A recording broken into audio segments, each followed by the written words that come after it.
All right, thanks for those of you joining us on the phone. We're going to go ahead and get started now. This week we're presenting Alteryx Apps that the team has built. And first up is Jeremy. So let me give you control, Jeremy. Make presenter. And off you go. Okay, I'll come up in a second. Hi everyone, I'm Jeremy. I will talk you through my app today. I was going to do a bit of an introduction, but I think we've covered that already, so I think I'll go straight into my app. So what my app does is I set myself the quite ambitious task this week of creating an app that will get data from Wikipedia. In particular, since Wikipedia is such a huge data source and has so much information on every subject you could want, if you could build an app that would scrape any table from Wikipedia and give you a data source of that table, then you can essentially find data on any subject you want and use it in visualizations. So what I've set myself the task of doing is building an app that will, if you put a URL in it of any web page, it will scrape any tables on that web page and then output each table as a separate data source. I've had a fair amount of success. It's not complete yet. It's got some bugs in it. There's still some problems with the app, but I am quite a long way towards completing it. And so I'll show you with a couple of examples how it works and what it does. So the app is in Alteryx, which allows me, without using code, to use drag and drop tools to build a workflow that will do the work for me. What you do is you run the workflow. What it does is it gives you a text box to copy in the URL of your Wikipedia page. So my first example is list of Eurovision Song Contest entries. Oh, God. Of all things. How did you think of that? I'm not sure. I just found it. So don't want to admit what you searched for. So it was beaten women next minute. So here you can see it's got a big table. It's got another table on later on as well. So what the app will do is it will give me both those tables as separate data sources. So what you do is you copy your URL. There's a slight delay, Jeremy, just so you're aware of that in the screen. Oh, okay. Let me hang on one second. It might be my Wi-Fi. Let me make sure I'm on the data school Wi-Fi. Let me switch real quick. Hopefully it doesn't kill everything. We'll find out. Christian. Okay. Yeah. Okay. Okay. I'm off that page now. So it probably killed everything. Let me make you presenter again. I think you still present it, it'll just be yours, won't it? Hang on, let me take it back. I can see Jeremy's actual screen, so it's your one. Okay. I can't see anyone. Oh. Sorry, folks on the phone. I've totally messed this up. All right, let me try again. Make presenter. I think it's just because I switched the Wi-Fi in the middle.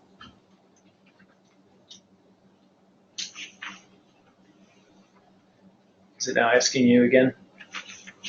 Let's have a look. Yes. There we go. Okay, sorry about that. Okay, we're back. So what I've done is I've copied my URL. Okay, it's working. I go into Alteryx, where I've started the app, and then I paste the URL into Alteryx, into the text box that I've set up. Click Finish. And the app works, hopefully. Yep. And then it asks you to click on Show Output Log, and everything in blue in the output log will be a data source that's created. So let's go to Show Output Log. Let's scroll down, find the first one. Good, there was one. I was wondering for a second. We click on that, and that brings up our table. So this is the table that you saw on the page. There are some slight oddities to formatting. One of the things I've still got left to do is really format each of these cells, because, for example, in this one, it's got host city. It's currently got the name of the country and then the host city. That's because in the data, that country is actually a little flag. So the way the process has worked is when it's just spat up the name of the country, when it really I really need to get rid of that. But for the rest of it, it's worked pretty well. To show that it can work, another example, I will quickly show another example. Can we pick one? It may or may not work. Just something easy like Premier League table. Okay, let's see. Look. NFL standings. Put NFL standings. Okay, it might work, it might not. There's a couple of particular things to make it number of great. turkeys killed per year in the United States for Thanksgiving. Is there a Wikipedia page on that? I don't know. Surely there is. Yeah. I just saw a chart on it yesterday, so about the size of how much bigger turkeys are now.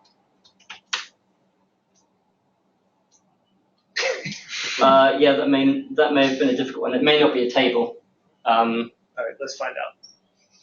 Okay. We'll see how good you are, Jeremy. There's no table in there. I'll have a look at another one. Season, like TV shows are always good. They've always got like big tables like episode descriptions and stuff like that. That's true. There's Yeah. Put some very small put, tables Seinfeld in.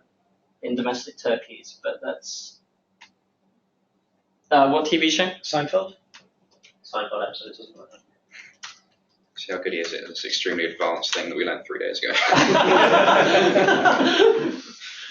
Okay. Well, he said any URL, right? Hmm.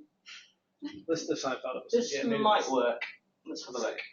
Yeah, that should work, right? I don't think it's got the issue which I know about.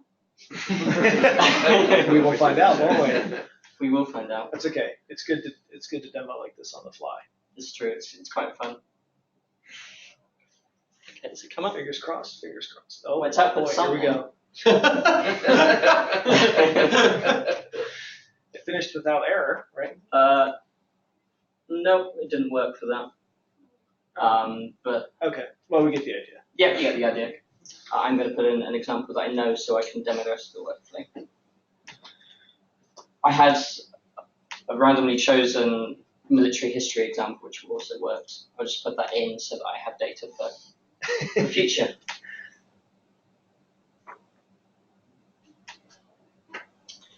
Okay, so now I'm going to explain exactly how the app works. So what happens from Wikipedia is to connect with Wikipedia, you need something called the API, the Application Programming Interface, which what it allows you to do is to link up the data in that website and to scrape it from it. In this case, the Wikipedia API is quite tricky to use. It's actually quite easy to call the API to get the information into your computer. But what the problem is that when formatting it, most APIs will allow you to format it quite neatly in a table, and you won't have to do anything to the data very much. With Wikipedia, even if you put it in a format that you know Alteryx can use, which in this case is JSON, so the Wikipedia call will look like this, and they have formatted with JSON at the end of it to get it into that format. Once it's into your computer, the data itself will only be contained within one cell. It won't be split out into a table. And it has all the formatting into it and so on. That's because it's not just getting the table, it's getting everything from the page. It won't particularly get the tables, it will get all the content on that page. It will get all the formatting, it will get everything. So in order to make this work, I have to then put the data into tables, into lines, and so on. So let's have a quick look at what the workflow does, going very briefly step by step. So at the beginning, we have the text box, which is here, that allows the user to input the URL. And what that does is that updates the API, exactly what the API is, that then gets called and the data downloaded. So that's what the first section does. And I've got various things to improve on that, actually. The second stage, what the API will do is what Alteryx will do is it will download that the data using the API, and it will get it into Alteryx. So if we have a look, I think we're still on Eurovision Song Contest when it's actually in this one. But it comes in a slightly odd format where we've got all the data is in the cell on the very bottom right here that I've just highlighted. Everything on that page is in that little cell, which is very unhelpful. And so most of the week has actually been splitting that thing out, so it's usable. So Alteryx has been very handy to do that. So the next stage is, because we've got multiple tables possibly on a page, we don't know how many tables there are. There could be 100, there could be 1. What the next stage does is, for each line of the data, for each line that's in a table, it gives it a number which gives it the table ID. So the first table, everything that was in the first table will have an ID of 1, everything that's in the second table ID of 2, and so on. It doesn't matter how many tables there are. So after that, the next stage is putting the data into lines. It's working out within that table what the different lines are and giving an ID number to each line, so that we know for the table that we've got line 1, line 2, line 3, line 4 within a particular table. That's basically like a row number almost, right? Yeah, yes, it is a row number, yeah. The third section, which I'll try and explain quickly because this took by far the longest time and it's not the most obvious why. The third section, what it does is it puts within one of the Wikipedia tables, users might have formatted it so that each cell is has multiple entries. So if you have, a good example is that Eurovision example. If we go back to, okay, here's another example. If we go back to here, for example, we might have in a table, when it eventually shows, Yeah. we might have, this is actually one entry in that table really, but we might have multiple entries within a particular cell. So we might have a column of sort of 5 entries. And one of the things in that Eurovision data set was that there were multiple winners in one year. And so actually passing that out to different rows took quite a long time. So there's a long process that does that, which also includes an iterative macro, which sorts it again at the end, because it all needs to be in the right order for the next step to work to put it in the same columns. I won't go through the macro. It's the blue circle at the end there. It's sort of looped through everything to make sure it's in the right order. The next stage, once we've got all those rows sorted out, is we've got to work out what are the column names. So those tables will be sort of lines of data. One of those lines will be the columns, and will be the column headers, and each column has a different header in its particular order. So that what that section does is find the name for each column. The next section quickly makes sure that the right column header is matched to the right column, which is more complicated than it sounded. It's more about the order of the particular columns and the order of the column headers, just making sure they have the same number for their order. Penultimate stage is cleaning the data, because you've got all the formatting and you've got all sorts of brackets and weird symbols and all that kind of thing. This section clears all of those out. Well, it currently clears most of those out, but and yeah, and finally, the last thing that this does is, if you look at how the data looks at the moment, when we get right before the end, everything is currently, it's all a big column. So you've got the table ID, you've got the line ID, you've got each header. But what we want to do is, because in the original Wikipedia page, it was, you had the headers along the top and you had the data underneath it in the columns. We want to transpose this. We've got the headers along the top and we've got the data underneath. The other thing we want to do is produce a different output for each table. So we want to tell the computer that go through each of the tables. For each table, give me a different file for that and output that somewhere. So which is what the last section does, which is given by the little circle, which you can't quite see at the moment. But what that actually is a whole other process this was fairly quick to put together actually, which is along the top, it's doing that kind of transformation and putting out to rows and putting out to different files. And in the middle, it's just kind of looping around so that it'll keep doing that for each table. And then at the end of that, you get your data sources with the different tables and different data sources. Any questions? I'm trying to run through that very briefly and not go too much into the details. That was good. Did you think it would be that difficult when you first started it? It shouldn't be, because what made it quite difficult was that I didn't realize how difficult Wikipedia would be to actually format out. And quite a few APIs is a lot easier, because once the data is actually downloaded, you won't have to do the huge section afterwards. You might have to use a few tools to clean it a bit. But in this particular case, it was all about cleaning and preparing that data, and that's what made it take a lot longer than I was expecting. But Fell right into our trap for the project. It's something you think is easy, and it never is. yeah, fell right into that. Anybody else fall into that trap? Never started.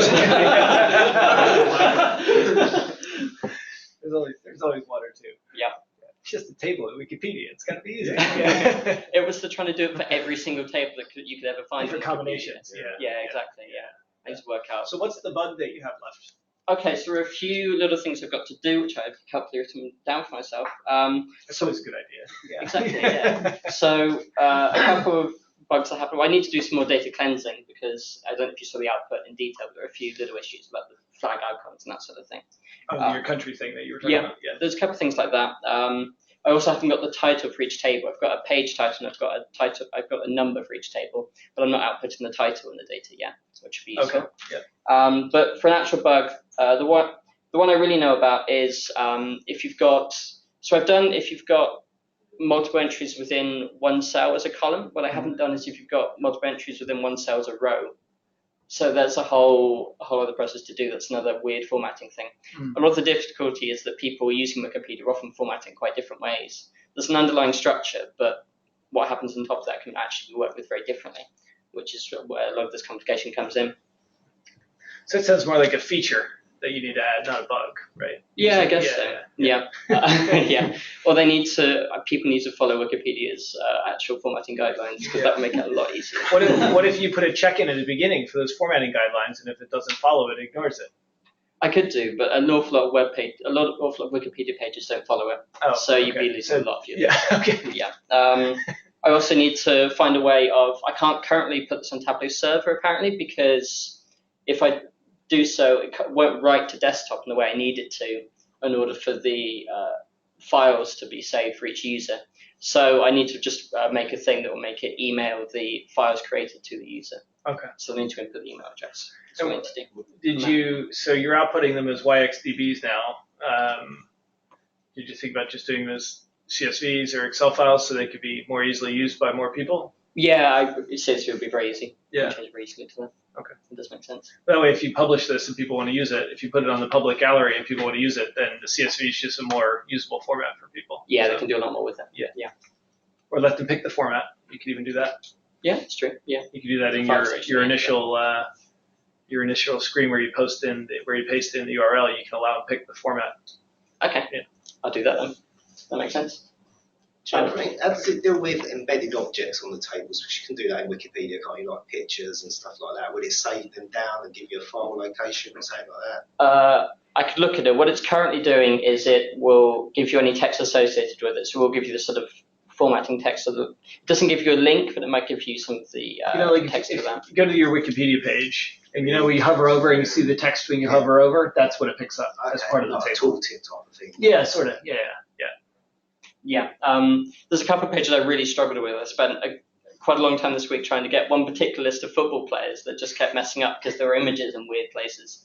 But yeah, it doesn't quite deal with that yet. It's mainly just picking the text, but there's something I can add into future versions. Any other questions? So you guys have all used Tableau and Alteryx now, haven't you? Yeah. 50-50 so far. So which one do you find the most fun? Definitely both, because you couldn't really have. What a terrible answer, but you could. Which one? Both. So I just think that one without the other would have a big deficiency. So if I use Tableau without Alteryx, I could have pretty awful data.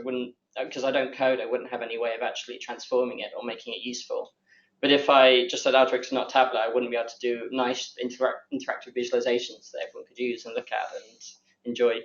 So definitely together, I wouldn't want to use one without the other so much. Anything else? That's good work. Cool. Where's Elliot? He's in Oh, he is. Scotland. Oh, I didn't know that. I'll tell you about it. I probably did. I don't think it's on the calendar. That's probably why I didn't see it. I did make the correct. Are you the uppercase stuff or the lowercase stuff? I'm the uppercase Okay. step. I've got a You've thing got it. saying, do you want? So my app. Hit the little hide thing at the top. Oh boy. So I am a commuter and I do the Evening Standard crossword on the train home sometimes. Well, I try to, but I don't always get all of them right. So what I have to then do is on the train, I have to go onto the Evening Standard website. Pen or pencil? Pardon? Pen or pencil? Pen. Very confident of you. With all the scribbles around the edge. So what I'd have to then do to fill in the gaps would go onto the Evening Standard website. There's a puzzle section. Click on the one, so the middle one in the Evening Standard is the easy one. So that's the one that I've done so far. It's called Easy. It's not always easy. And what it brings up is like this app within the web page. You have to watch an advert, then you have to wait for it to load, then you have to click on the menu, reveal either word or full thing, and all of that. So it's not great for finding a quick solution. Other than that, I can Google the clue, but quite often there's a lot of options of what it could be when you plug it into one of the websites. It's a crossword solver. So what I wanted to do was to be able to search for the solution and get the actual Evening Standard answer, the one that they've put in. So when you, so I haven't actually used there's not an official API for this to actually scrape the website rather than using an official thing, but I think it still counts. This is the format of basically what it gives you when it pops up. So you can print it to PDF, and this is what it would give. So when you scrape the website, it comes in kind of 3 sections. So the first one is like the coordinates of a letter, and I think it had like word ID, something like that. The second one was the word ID and the X and Y coordinates. So like X, this would be. So the R would be like X to Y1. Yeah, so that's one section. Then the next section would be. I don't like the TV. The next section would be. So this would have a word ID, and then it would say Y to X 1 to 5. Okay. And the 1 to 5 would be 1-5. So I'll show you the data in a minute, but that's one section. So you don't actually get the solution in one block. It does it broken out in the grid rather than giving you the words. And then the third bit is the clue, the word length, and the ID, things like that. So if I show you the. So the ID being the number that has so it's like 1 down. So there's a couple of, so the like clue would have, the clue and solution combination would have a word ID, Okay. but you don't get them together. You get the word ID and the clue and the word length. I'll show you. So is this basically a way to cheat when you're doing the puzzle? Not cheat, after I've got this stuff. Yeah, to check that I'm right. It's a hint. Like, Yeah, answer. yeah, exactly. It's not cheating at all. What this bit of the app, this lets you put in the date of the puzzle that you want to get, because when you scrape it, the date tagged on the end. So that's what this bit's doing. And then it's calling the website, and these are the 3 sections I was talking about, the 3 sections of the data. You said there's different puzzles for that day? There's different, And different there is. levels So of each day? this one at the moment is just for the one that's called Easy. Okay. But you could change it to. I don't put it know, but I imagine I could have a similar process and let someone pick the puzzle. Which one they want. Because there's like a quick one and a cryptic one and things like that. So I've not got to that yet, but I imagine that would be possible. What that gives you is, so for example, this is, wait, we'll go this side. So I've got rid of some of the columns and formatted a little bit. So this is the date that I've pulled through. It brings it in a weird format, but I fix that later on. So it's the X and Y coordinate, the letter, and the number of the clue. So in the little grid, if it's the first letter of the word, it has the number. So I ignore that, in fact, because it's not actually useful to me, because it's not in every one. So yeah, it's X, Y, and a letter basically is what I'm getting from that And what first is one. when it says type block? Is those are the gray squares that don't have anything? Yeah, missing? exactly. Okay. So I get rid of them at some point as well. So this second one is the position I was talking with the ID I was talking about when it catches up. So this is the ID. The third one has the same ID, I think. I'll be able to tell you in a minute. So yeah, this is what I was saying. X has 1-5, so that's telling me it's going 1 to 5 across. So it's going from X1, Y1 to X5, Y1. Yeah. Whichever, I can't picture which way around that is. So yeah, X goes left to it's right. an across word in Yeah. starting position 1, top left, yeah. And then this is the third section. So this gives you the clue, the ID, which is the same one as the previous one, and then the clue number and the word length. So yeah, so what all these next sections are doing are cleaning them. So the problem with the top one, where I had the letters and the coordinates, is that it's all broken up. So what I had to do was match up the coordinates and string them together as a word. So there's faffing around to do that. That's what all that section is doing, basically. So at this point, I've joined it together, and I've got. So basically, you're kind of buffering all you're kind of.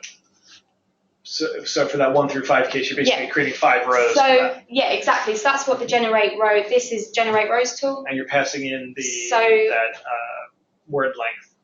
Yeah. So I'm splitting out the 1-5. I split that out, and then I generated a row, like 4 rows, 4 more rows with the extra numbers. Could you have I've got also 1 to just 5 taken going the down first instead. number, ignored that 1 through 5 because you know that the first position, Mhm. and then looked at the length of the word and just padded it out that way? Yeah, possibly, but you'd have to connect it with the across, and I imagine there's a few ways to do it, but this is the way I did it at the time.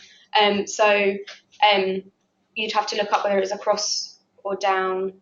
Oh, I see. Okay. And take the first to make sure bit of the you coordinate, did the make sure rows you did the it the right way. Right. Okay.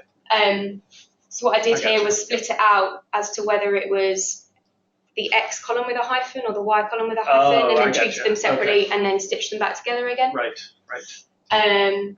So then this bit, I've got the solutions. So that's what this is doing up here, where it says direction across. Yeah. Right here is where it's splitting it out on the right. Yeah. So this is splitting the X, Y out with the hyphens. Mm-hmm. So now I've got 1 letter solutions here. So each row is 1 letter of my solution. So each clue is going to be repeated a number of times. So then what this next bit is doing, if I remember rightly, is ordering. So what I want to do is, so if you look, I don't know if you can see, it's quite small. This says harass going down. Mm-hmm. So I basically want to flip it, stitch it together. Make it fat. Yeah. So I can't remember exactly what each tool's doing, but that's basically what it's doing. So here, that's what this section's doing. So then here, I've got a solution for each row with a word length. So that's. Could you have cross-tabbed it? No, because that would give you multiple columns. Yeah, I'd have had a column for each letter and each word. Oh, yeah, you could have, but you would have to make sure you always had enough columns. You'd have to take the maximum length and turn that into columns, and then you can add them all together. Yeah. And on Fridays they have really long words. So. I've got data that proves that, not in this example, but I can show you that if you want to. So then this bit is, I don't know if it's caught up. It's not caught up. Then what I'm doing here is, what I wanted to be able to do was for someone to say, I want the solution to this particular clue, and type that word in. But I also wanted, if you're completely stuck and you've decided you're not going to fill in anymore, or you want to check all of your solutions, to be able to get all of them back in one go, rather than having to type one in at a time. So that's what this is doing, this box comes up with a typing box. You type in the one you want. If not, you leave it blank, and it will give you all of them. So that's what this is doing. It changes the filter to do that. Wait, back to your question. Couldn't you tell it to transpose on 0 columns and tell it to leave everything in the last column? And it would just stitch them all together, right?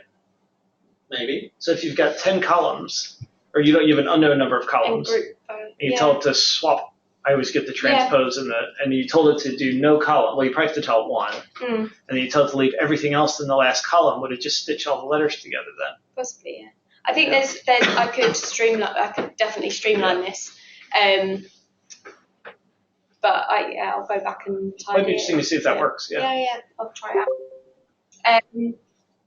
So then this last bit, I found an API which I wanted to use at the beginning of the week. So this Evening Standard one, I got So really, a little at this while point, ago you and were was done. changing it. At this point, you were Yeah, done. I got the answer I wanted. But what I wanted, I found a Giphy API, which I was told wasn't great for this week because it doesn't actually give you any data, it just gives you a GIF. But I wanted to use it somehow. So what this bit does is basically takes the solution to the answer, the clue that you've typed in, and translates it into a GIF, and gives you your solution as a GIF. So it's just a little extra bit because I was being stubborn and wanted to use the GIF. Yeah, you were pretty. You could also use it as a clue.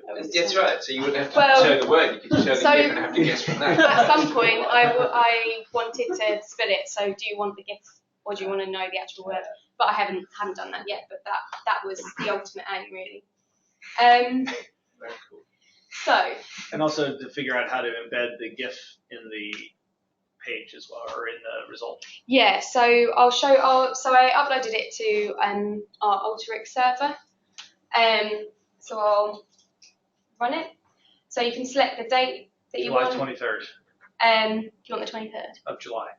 of July. Yeah. Is that the last time you did a crossword? No, it's my birthday. So.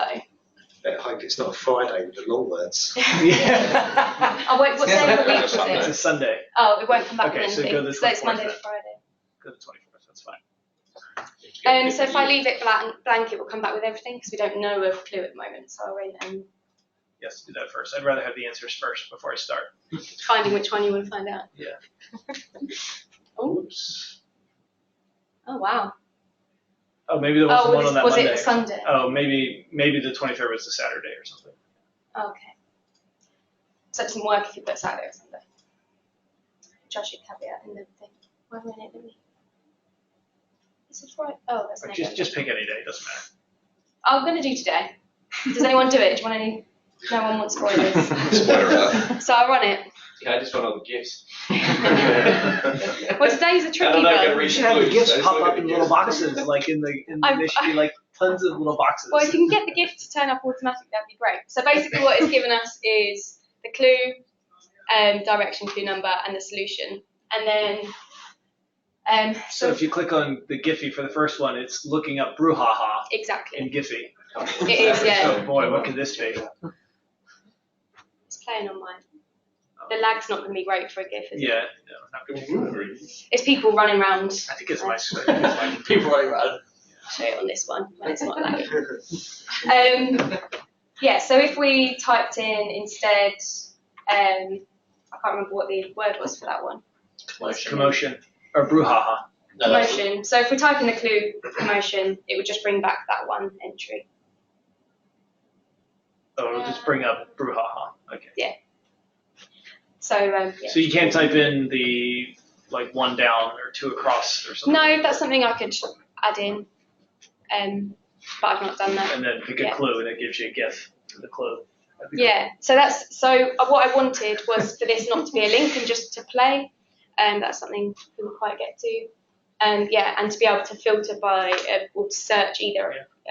cool. So if you just click on HTML there, does it open it up? Does it open up the Giphy solution? It will download it Oh, it downloads it. Okay. Oh yeah, yeah. because it's a report. Okay. I think it's one. So, Cool. so that's my app. So something else. So at the moment you go one day at a time. Something else I've done is a batch macro. So it's essentially the same process to clean it, and the output is a Tableau extract, which appends each day. So it gets the same information, but the batch is every day this year, and it stitches each day on the bottom and brings back a file with all the results in. So I've started to play around with that. With every row and with the X and Y also?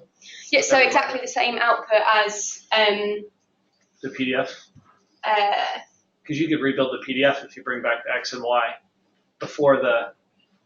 yeah, so I brought it back. So I wanted to visualize it in Tableau. So it basically brings back this. So it's a row for each.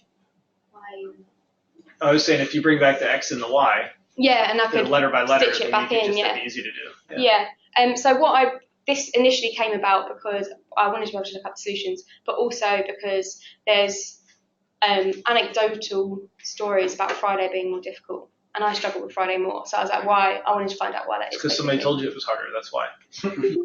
So it's not a myth, it is actually harder. So I pulled this into Tableau and started having a play around. I've only got 2 bar charts at the moment, so it's not really saying much. But what it shows is that the average length of the words on Friday is a lot bigger. It's about 7 rather than 5 letters the rest of the week. And also there's a lot of repeated clues and solution. They reuse a lot of stuff. And Fridays have the highest instances of unique solutions, so solutions that haven't been used before. So it's really the only day they work. Pretty much. That's the day that they aim for, Yeah. to make a really good crossword. The rest they just churn out repeated stuff. So yeah, that's Cool. That's it. Really neat. Well done. Thanks. Any questions? Could you generate crosswords?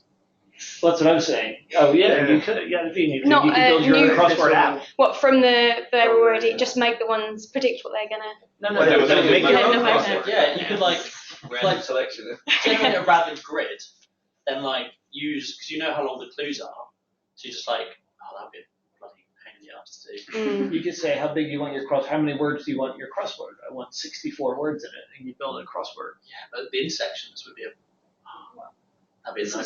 Something like you could do every weekend. I mean, you Yeah. No, I oh, can- Rosie, you can do it first. I bet you win. Any questions? It just out of interest, because I've not actually seen it, you were able to quickly click to table, I'm sure. The Yeah, of Tableau course. document Yeah. only a couple of bars. Sorry, Um, that's off piece for the rest of no, us. no, that's fine. Crack on. I'll show you. It might. You've got some good stuff this afternoon. So this is Terrible stuff. this is the Evening Standard one. Not that one. So this is the average word length. So it's about 5 for the rest of the week and 7 for Fridays. This is very early doors. So I basically only created 2 charts. And this is the unique solutions, average unique solutions. What's the sample size on this?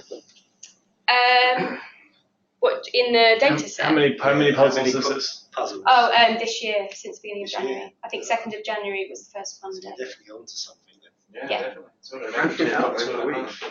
Yeah, You should Monday you should evening. write them. You should write a blog post about how you prove that they're making Yeah. Fridays more tough. well, I scraped it though, so is that allowed? Why They not? shout at me. Or they're cheating. But you don't have 4 the days out of just 5. take the solution out. Yeah, Do you think they make it easy on a Monday so people feel a little bit yeah better? so they on get the into puzzle? it. Well, Monday Shouldn't you hung over on They Friday just in get- front of me the easiest one? it gets gradually Monday, harder through the week. Yeah, So Monday has the most repeated words. but the thing is, so if they're repeating in the week, so it's probably easiest on a Monday. But actually, if they repeat, so sometimes there's crossover with the Metro and Evening Standard as well. So sometimes there's a clue in the Metro and one in the Standard, which is something else I wanted to look at. But Metro don't Are they have owned by nice the neat same company? solutions. I don't I know. wonder if they get all the clues from like the central clue database. Maybe. But so I wanted to look at that, but the Metro doesn't have their solution. I can't find their solutions online really in an efficient way. So Not I getting can't the do answer. If you go back to the average word length one and see if it's the same Yeah. trend. Is Monday the shortest it's word length? not quite the same. Oh, okay. You know, It's like spend bang on all 5. weekend on the Friday one. I imagine maybe they spend a whole week on it and then you just repeat it. Yeah, so that's all I've got for this data set at the moment. But Cool. Nicely done. Thanks. Any other questions? Good. Good.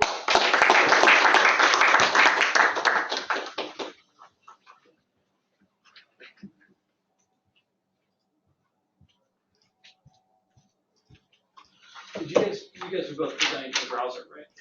Yeah. If you use the app as the tester. The first time we used it, and I tried using the app, and it told me there was some issue with it, which is why I use browser. But I can try again. Hi everyone, I'm Georgia. The app that I created is used to basically you can type in any product that you sell on a supermarket, and then you can scroll down the product that you want to select. And once you select it, you can get the ingredients and the nutrition facts. So if you are like healthy kind of guy and you want to check out your favorite products, this is the right app for you. In order to do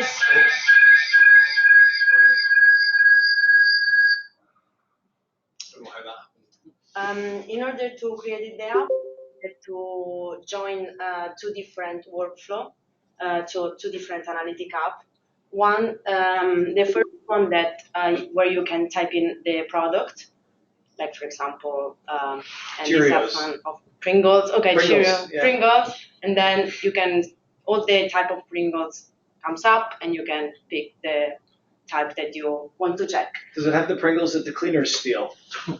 I haven't checked. It's such a long list, but Still blaming the cleaners? Yeah. I remember we did it as a test because we thought they were taking the food, and it was gone the next day. So how did I do this? Can you show us the page where you're pulling it from first? The website? Where I took the API, you mean? Just flip. Do you have the browser open where you're pulling the data from? Like what web page you're calling or whatever? This one? Okay. Oh, no, I have like Excel file and then an API that so from the Excel file I had an URL and it was missing just the API part. So I used a formula to insert the API at some point, and then I got API from. So this is at the beginning just an Excel file. Let me run it. Sorry about that. At first, from the URL I just extracted the product name that I needed. So at the beginning, I have this very messy data set with a lot of nodes. So from the URL, I got the product name, and then I created. I filter out all the nodes from the products names, and then I selected my first interface, which is the one where you have to type in the product. And then I used a unique tool in order just to not to have replicates. And then I output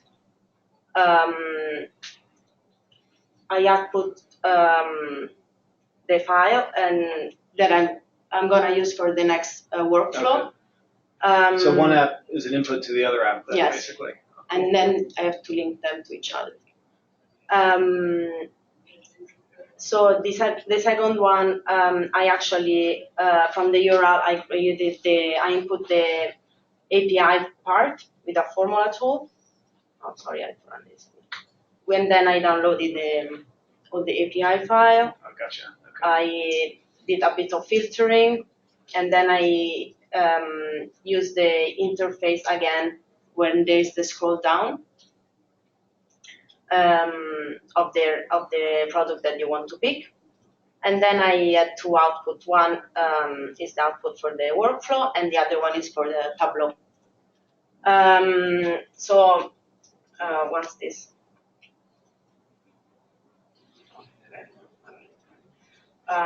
So how does this work? We can insert. Always a good choice.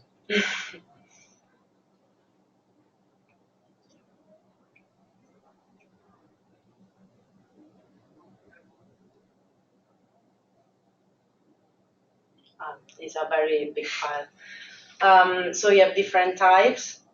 Definitely not fat free. No, definitely not. Total waste.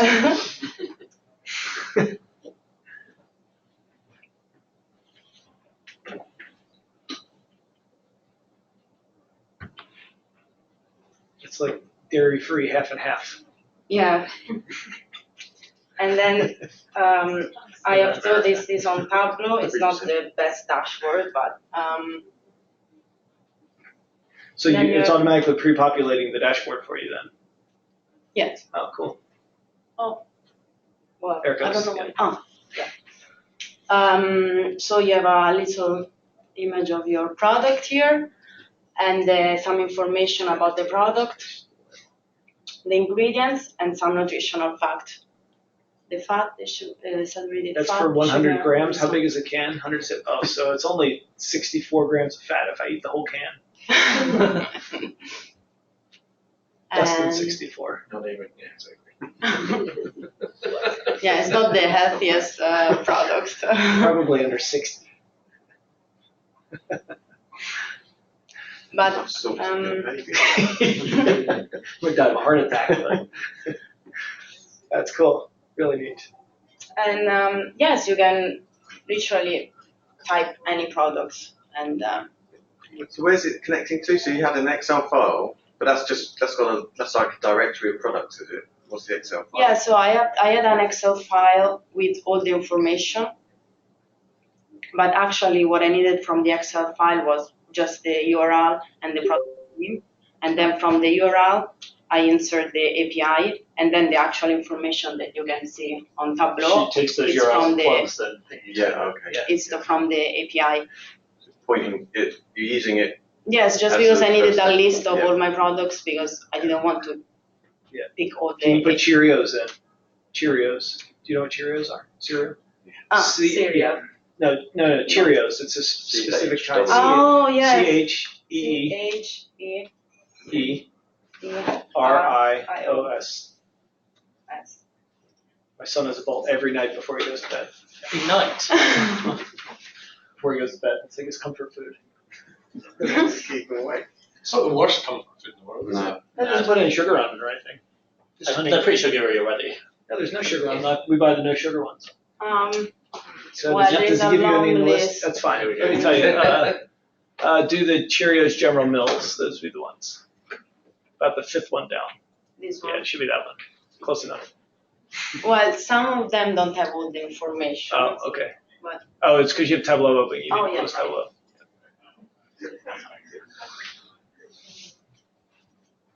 But then maybe you have to pick another kind of cheers to get all the information. But one of Let's see them. what it does. There should be a yellow box.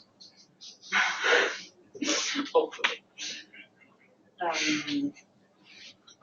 It's now a good time to say these Pringles are making me thirsty. Anybody else want one? Thanks. Post Yeah, about 5. Ah, look, oh, the protein. That's the wrong image, but that's okay. Close enough. Oh, this is not the right ones then. Yeah, it doesn't have the ingredients, but still has the. Oh, it's not the right one. The ingredients is Yeah, just it's okay. It's probably because of the way. Where's the database from? The UK or is it? From all over the world. Oh, okay. Yes, it has I some. probably just picked the wrong kind then. Yeah. this is a French one. Yes. Did you get the bottle opener? You got it. And Cool. yeah, I that's like my that. app. That's really neat. Well Thank done. you. Thank Yeah, you. Good. Any questions? Oh yeah, sorry. Well saved. For me, I guess it's just the scope question of the technology. So I guess how difficult would it be to scan something with your iPhone to then plug into that technology? No idea. Okay. I But you it's mean obviously to beyond as what? an input to the app? Yeah. I don't know.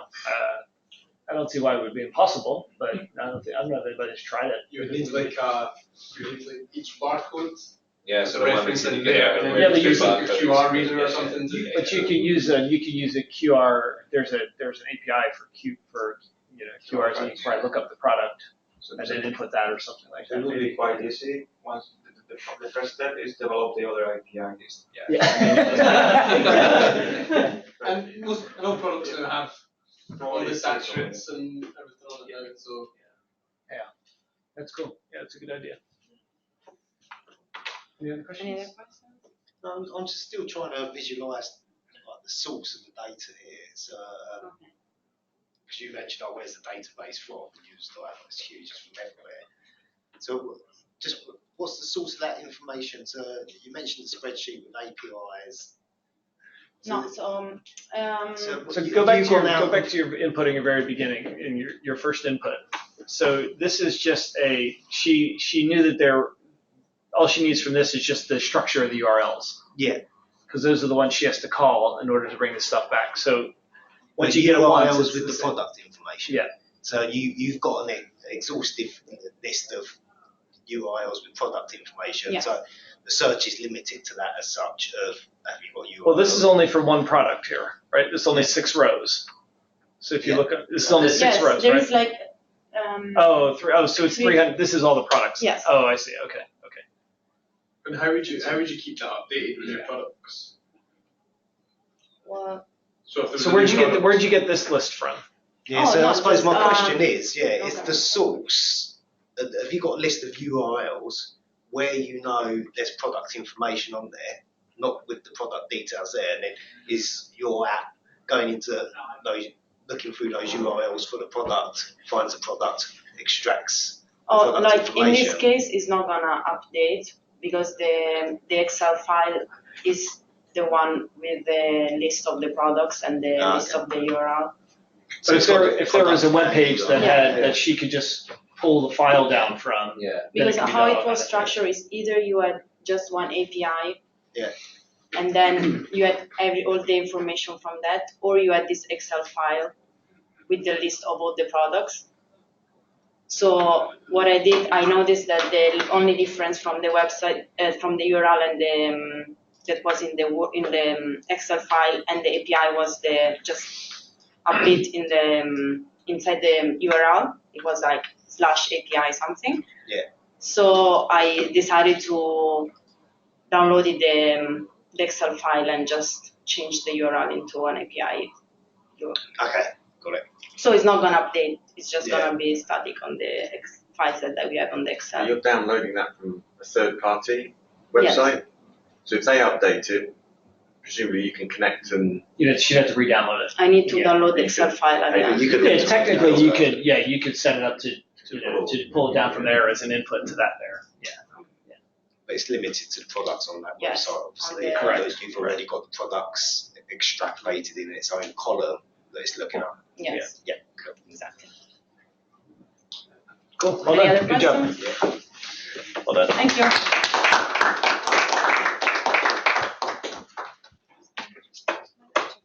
Michael, what are you on here as? Are you till No, COE? it should be my name. I don't see you in here. Are you till? You must be Tillman.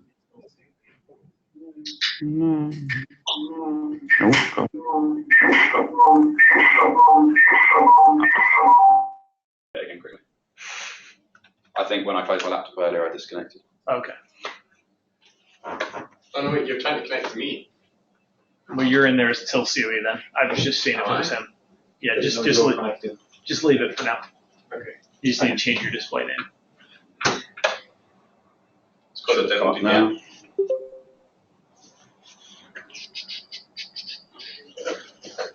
Cool.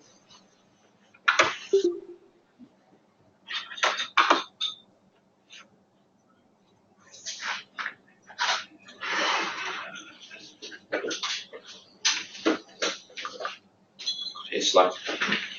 Okay, hi, I'm Michael. I wanted to look, well, I had quite a crazy idea at the beginning. So I wanted to, It's been a hell of a week for you. yeah, it's been a very long week.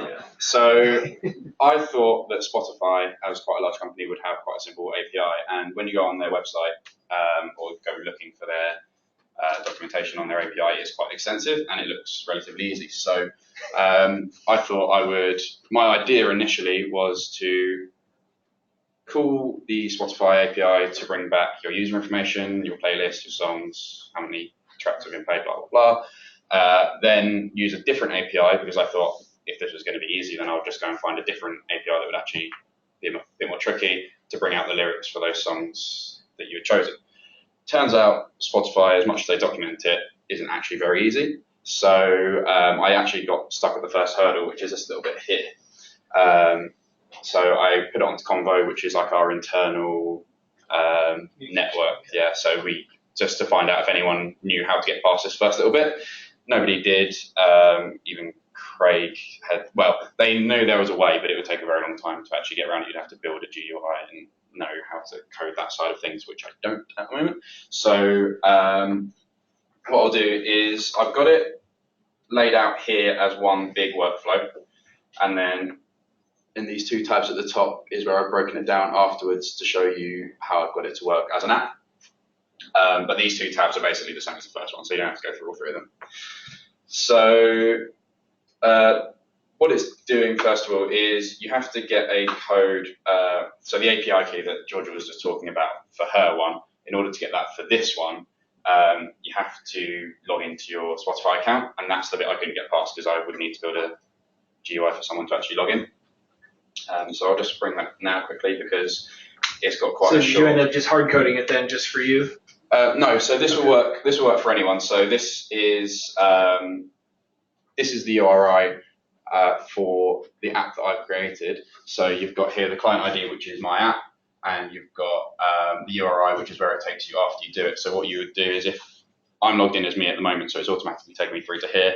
But if you went on as you and put that in, it would ask you to log in. Okay. And then what you're doing is you're authorizing that my app can go on and take your information and use it. So I'm doing it for myself. So all I do is click OK, and that will bring this up, which is fine because all I want is this code from the top. So yeah, that's the bit that I had trouble with. I would like to have just had that included, but it's not easy. So, well, none of it's easy, but that's less easy. So once you've got that, you can run the app. But I'll talk through what it does first, and then I'll come back to it. So you would input that in here, and what it does is so complicated. So you have to get that. So you've authorized that we can use that code. That then has to be sent in another URI, which will give you a token, which will last for an hour that you can use to browse through that person's information. And after the hour, it expires. So you'd then have to do this again. So if you were to build this into an app where you had a GUI and everything else, they have this thing called a refresh token. So it spits out here your access token, which is what I want, and the refresh token, which I use in that little app here, which should hopefully open.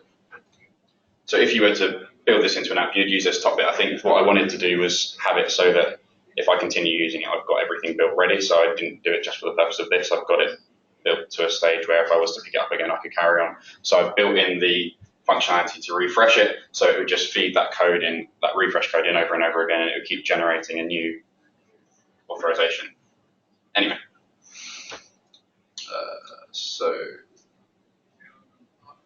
the first bit here is taking your username, which you'll enter in a minute when I show how it works, when I show it working, and it feeds it into the end of the data. So hopefully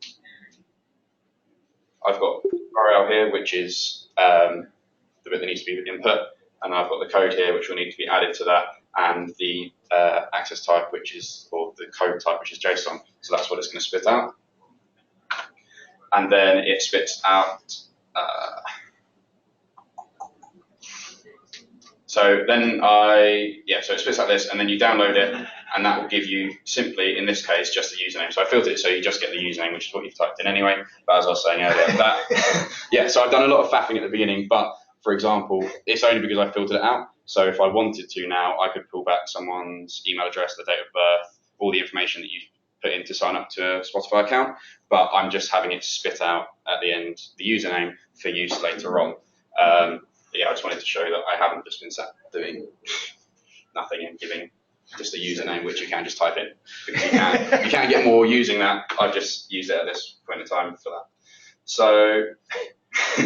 So the whole app just returns your username for you. No, that's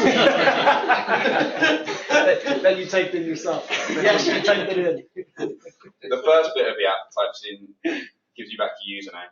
So then that can be used as Jeremy was saying earlier, when you type in, when you're calling an API, you have the URI, which is the first bit, which is like the address that you're going to, and then you have additional chunks that it asks for. So it'll ask for, say, if you want to load the tracks for a playlist, it will ask for the track ID, the playlist ID, it'll ask for your username, it'll ask for what code type you want out. So what I'm doing is calling lots of different APIs to get all those pieces, and then putting them all back together to get the app that I want at the end. So that bit was just pulling back the username. And then I've got this bit here, which will pull back a list of all of your playlists. So it takes that username, it takes another URI, it combines all the pieces here.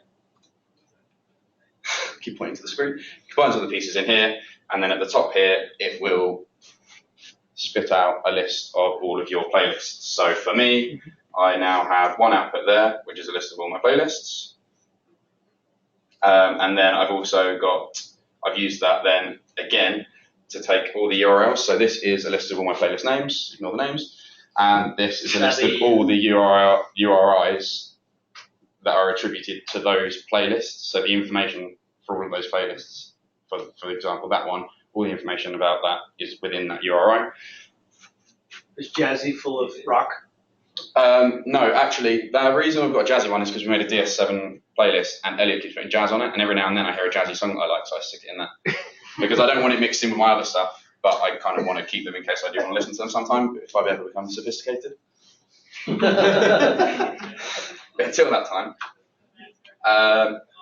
So I've pulled back my playlist, I've pulled back all the URIs, I've then pulled back from earlier the code type and the authorization key that I wanted, so that when I combine it all, it's now attributed to each URI. And basically done the same again. So I've used all those different chunks now to pull through all the tracks from a selected playlist. So in this case, when I've run it, it's saved all the data from the last time I've used it. So this is one of the playlists and all the songs in it. And then as part of that URI, you also get the track popularity. So Spotify have an algorithm based on the number of times it's been played recently, how often it gets played and stuff like that, score it out of 100 and how popular that song actually is. So that comes through with by the general public. So Spotify, that's the actual song itself, not just for me. So again, I pull out all that information, all the URIs now I have for the individual songs. So it's just the same process, and I'm repeating it. I haven't done it for a macro because all the different pieces are changing and where they need to go will change constantly. So it's actually, in my opinion, quicker to do it like this than to build a macro that keeps reiterating it.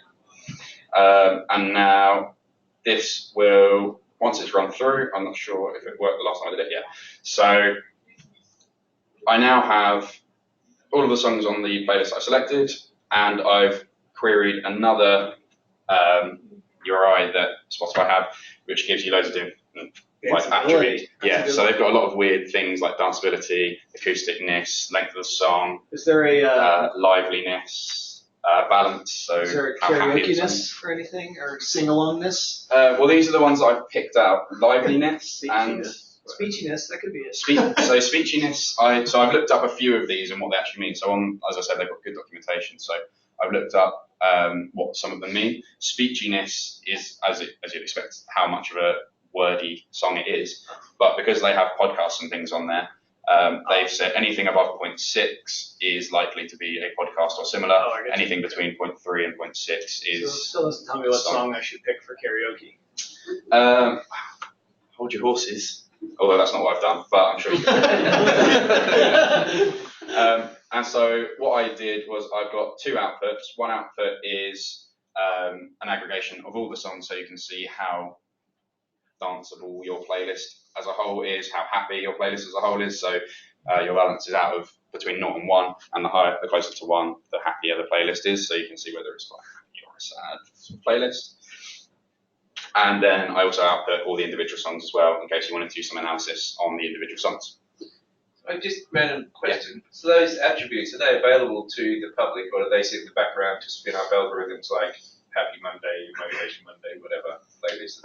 They're available to the public that can do that. I don't know if they're available to the public. I didn't really look into it.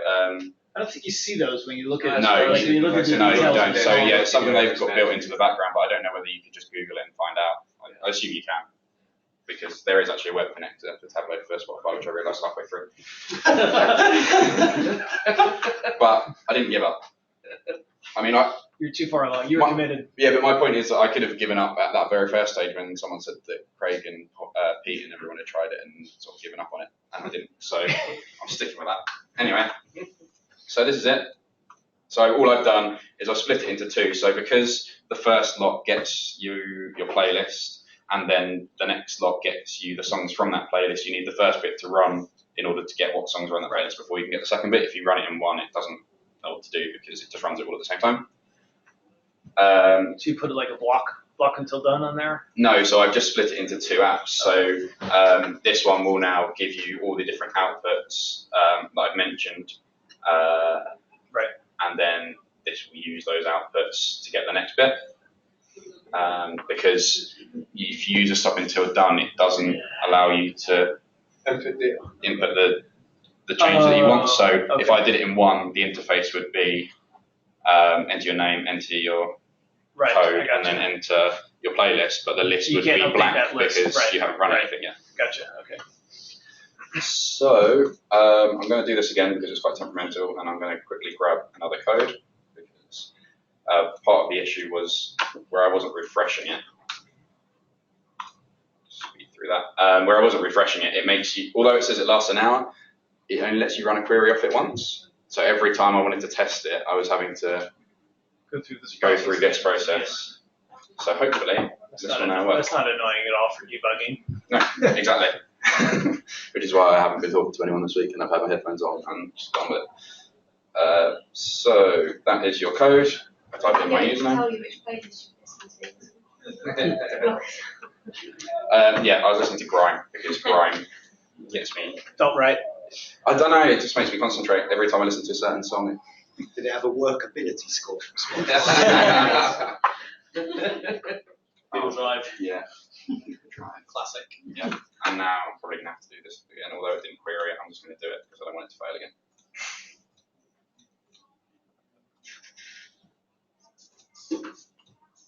Someone tell a joke. Ooh, get your jokes ready? I haven't, no. Thought about that. You should have built your API on that. Yeah. We make the project lead for whoever does the client projects has to tell a morning joke. It has to be like a bad joke. Yeah, well, because I've got, I do a journal with my son, and both my sons are on the train. I set them tasks on my commute instead of doing the crosswords. I'll do like 10 tasks with my son for my 7-year-old. I kind of spell it, then I'll do like a fun thing and draw something, and I'll finish it with a proper dad joke. Love a dad You could joke. write 5 down. I haven't got it on me today actually, but yeah, things like how to make a tissue dance. Yes, Siri. This is his favourite. Put a little boogie in it. Call me that answer. You can't use that. So I've got my code, I've put in my username, should run, and it'll give me a list of my playlists. I'll select the playlist. Everyone loves Ed Sheeran, apparently. And then it takes a minute because it's got to go through that process. So hopefully, So now this is now going to that playlist, pulling out each individual song, running a URL, and running bringing the back API all on those those stats songs. about those. Then it's taking those individual songs and running a query against Spotify again to get all that information about each individual song. So then what I would do, which I haven't really played with much yet, but if I take this one, which is each individual song, so these are the two outputs, and it's just asking if I want to open them now. They've run and they've saved to a location that I can use, but I can also, I put in that it's just going to ask if I want to open it. So I'm going to say yes, and it will open it up in Tableau for me. And now I have all those songs from that playlist and all their danceability and things, and I can analyze away. So what's the dances on the track? Let's look at danceability versus so this classic scatter plot here, right? Yeah. Danceability against something. What do you want to see it against? Instrumentalness. Danceability versus balance. Tempo. Sorry, tempo. Yeah. I don't know what the tempo's in. So you could do like a correlation matrix here of all the different, how each of them correlate together. Put every song on there. But yeah, track name. Yeah. Well, that's not very useful. I would have thought that would have been a really good correlation. Yeah. That's true. Yeah. That's true. Or speechness, you'd expect quite a big Speechiness. Yeah. Tempo would definitely be.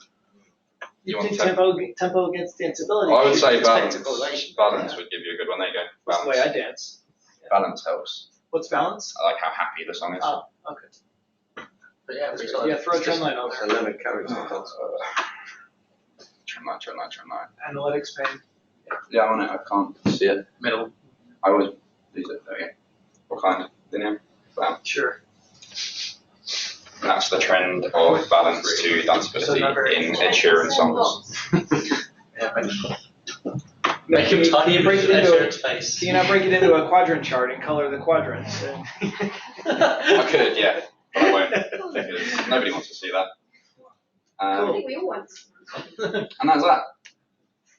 So you learned a lot. Yeah, I saw this as a learning thing more than anything because, yeah, OAuth is apparently, so it's called OAuth. I don't actually know what that means, but apparently it's quite Open difficult to do. authentication. Yeah, and it's quite difficult to do, and kind of did it. Yeah, cool. But Good. Well done. Any feedback, comments, questions? That's really good to know how much you struggle with it. So Yeah, that's right. you never stop bloody telling us. Did he just have a reminder on his computer to complain? I didn't realise he was doing that. Because Yeah. earphones. I was just complaining. I was just singing the grime I was listening to. In your mind, what did you want to do with the lyrics? Please. Translate to pirate. So I found a API that can translate any word to pirate speak, and I decided I was gonna because Jeremy asked You me. do it on Facebook, didn't you? Yeah, Facebook There was does a it on setting down the International bottom Pirate where you Day. can change it. Yeah. So Jeremy asked me to add some sea shanties to the playlists for the group, and that gave me the idea to translate all the songs to pirate and see how it would work. But yeah, which I could now do because now I can query each of those songs and get the lyrics, and then I can query a lyric website, which I found, which again isn't very helpful. It's about as helpful as Spotify was. So if I want to spend another week, I can get the lyrics, and then if I want to spend another week, I can get it to pirate. But then But you must be able to hook into some Windows accessibility type thing to read it out to you as well. Yeah. Once Yeah. it's translated. sure, but I think that'll be it for now. You could do a URL action on your tablet I could to play close it song. now.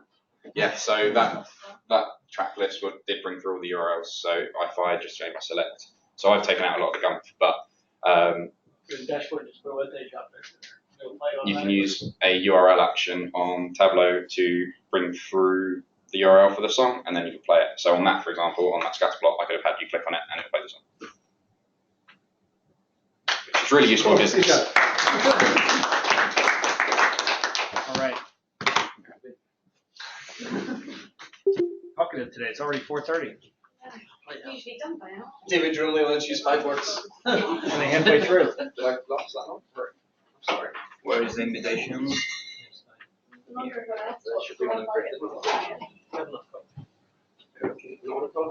Good afternoon, everybody. It's the first time I see you with a collar on. Yeah, it's a collar. A collar. No, I do that occasionally. Oh, that's right. Usually you wear the V-neck jumper, the traditional Spanish dress code in the day of school. So, as you are aware, today, this week was Alteryx App Week, and I've been focusing on creating an app that is able to query clinical trials. So, today I just want to show what an analytic app is, but I think you are pretty familiar with that by now. Then, why clinical trials? Then show what I built, and then walk you through how that works. So the only thing I want to highlight from the analytic app is that essentially it's a workflow that has a user interface. And any user can use it without knowing what is going on. That's kind of the beauty of that. And it can live in your computer or in the servers as Steph showed. Now, why clinical trials? Clinical trials are basically experiment with humans. Anything that involves experimenting with humans are clinical trials, and is something that is required for a drug before it comes to market. And usually they are trying to answer whether the drug is safe and whether it is better than nothing or better than the current standard of care. And why would you be interested in querying that? Well, there are several use cases. Maybe you are a funding body, or you're a researcher, or you just came out from the doctor and you were told there is this situation and there are these options we can discuss again. So in the meantime, you may want to investigate a bit more. And so the idea is someone will be having a question about a condition, and it would here could be wherever the user, researcher, funding body comes to Spider. Spider is our web, the Alteryx server that Steph just showed. Goes and interact with the clinic with the app. Looks like the spider is driving the arrow into the sharpening. And then the app will manage all the interactions between the clinical trial scopes. That's an official repository by the US government. It will transaction, get the query, the data, and it will save the results of your query in a SQL server, and that will feed into a Tableau workbook that the user can interact with. So let's see. So this is all done on mobile, right? So we can run this on a mobile app, so we can do it after we come out of the doctor? Yes, that's the. Okay. Well, it probably, you could use it, but you could not probably I'm just kidding. get yourself informed. So if we come to this is our web server.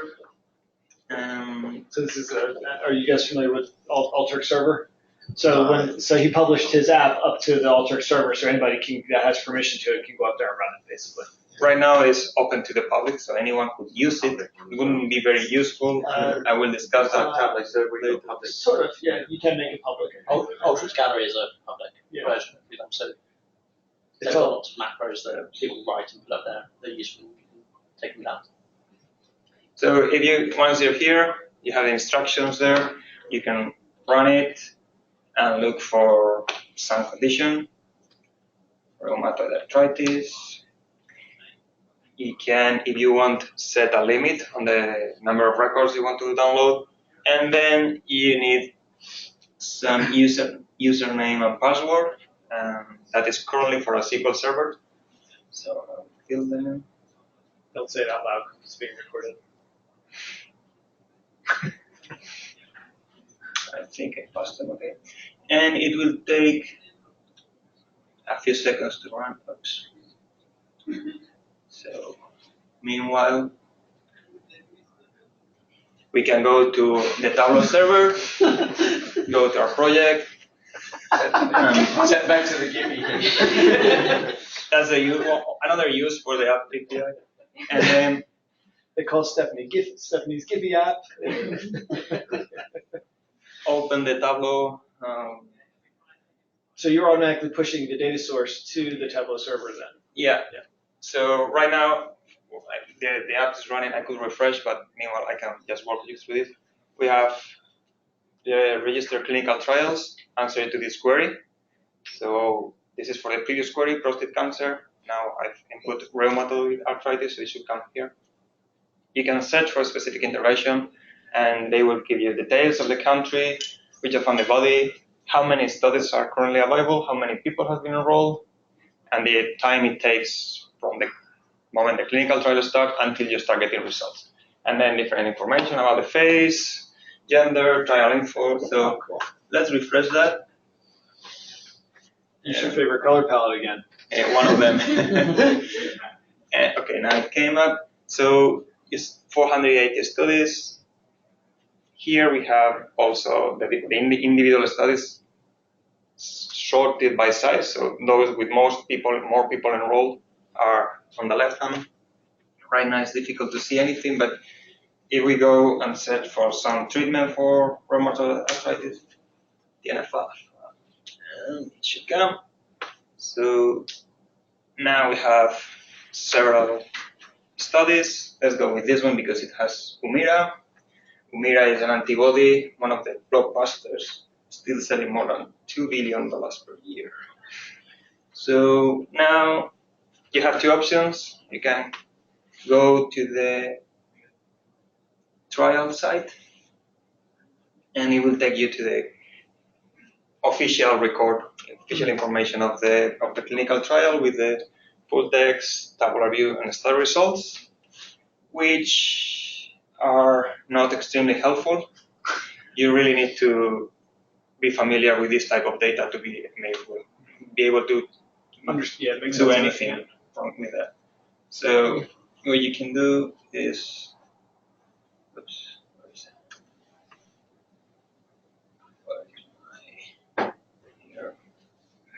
what you can do instead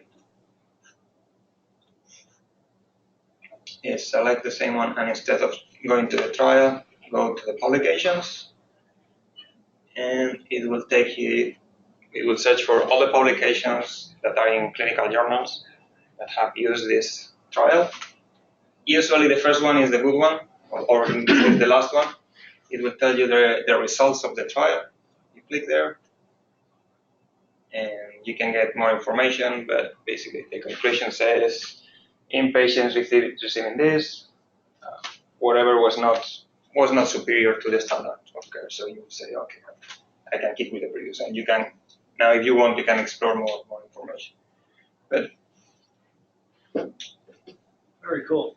So the effectiveness isn't part of their data set, unfortunately. It doesn't come through as a measure. That's something that is in the to-do list. It's completely unstructured. Each trial has a different, it's not completely unstructured. Every trial has a different structure, which in essence is the same thing as being completely unstructured. So you will need to have you need to apply some AI there to make sense of what things are. That's in the next steps, but and well, this is a summary of the Alteryx workflow. I could walk you through them, but I think by now you are familiar with how it works. So I will just highlight that it's split in 4 phases or 4 stages. I like the way the canvas, the structure that Alteryx provides, because it's a nice visual flow. Everything is color coded. You know where things are. Whenever you have an error, it pops up. So it's very easy to debug. So the first stage is just building the query and download and getting the data, parsing it, everything I was interested in, cleaning and updating the database. And then that fits in the Tableau server, and everything is the update is instantaneous. So, and then things to do. Right now, the user will need to interact twice. Once with the Alteryx app, and then another go to the server and interact with the dashboard. Ideally, I would like to have everything in a single point so that you launch the query from within the dashboard and you get the results. It's not that easy. I wonder if you could do that in 10.5 with the new, what's that called? The extensions API. Something to look for. But I'm wondering, but you might be able to just embed the API, your Alteryx workflow as an API on the right-hand side, run it, and then have it update the workflow. Would be, something like that. Maybe you can test to see if that works. The test 10.5 at least. Yeah.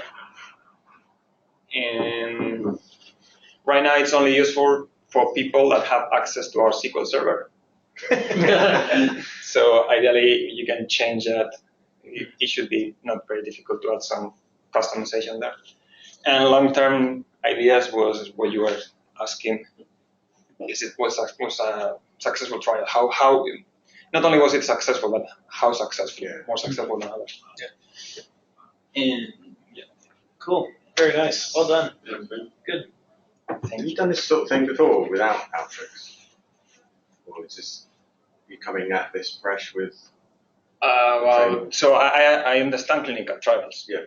Yes. But all of this API. APIs like this, no. I've done something with Python before. And how does this compare to? This is using Alteryx for someone that has not a lot of background is much easier.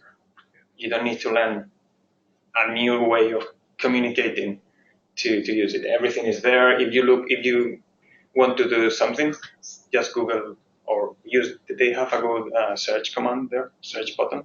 You enter what you're trying to do, and it will tell you which tool to use. It's very well documented and very nice examples. Quite often you just right click and the workflow opens and you just know how to do it. So later we'll give David a view when he's not being recorded, see if we get the same answer.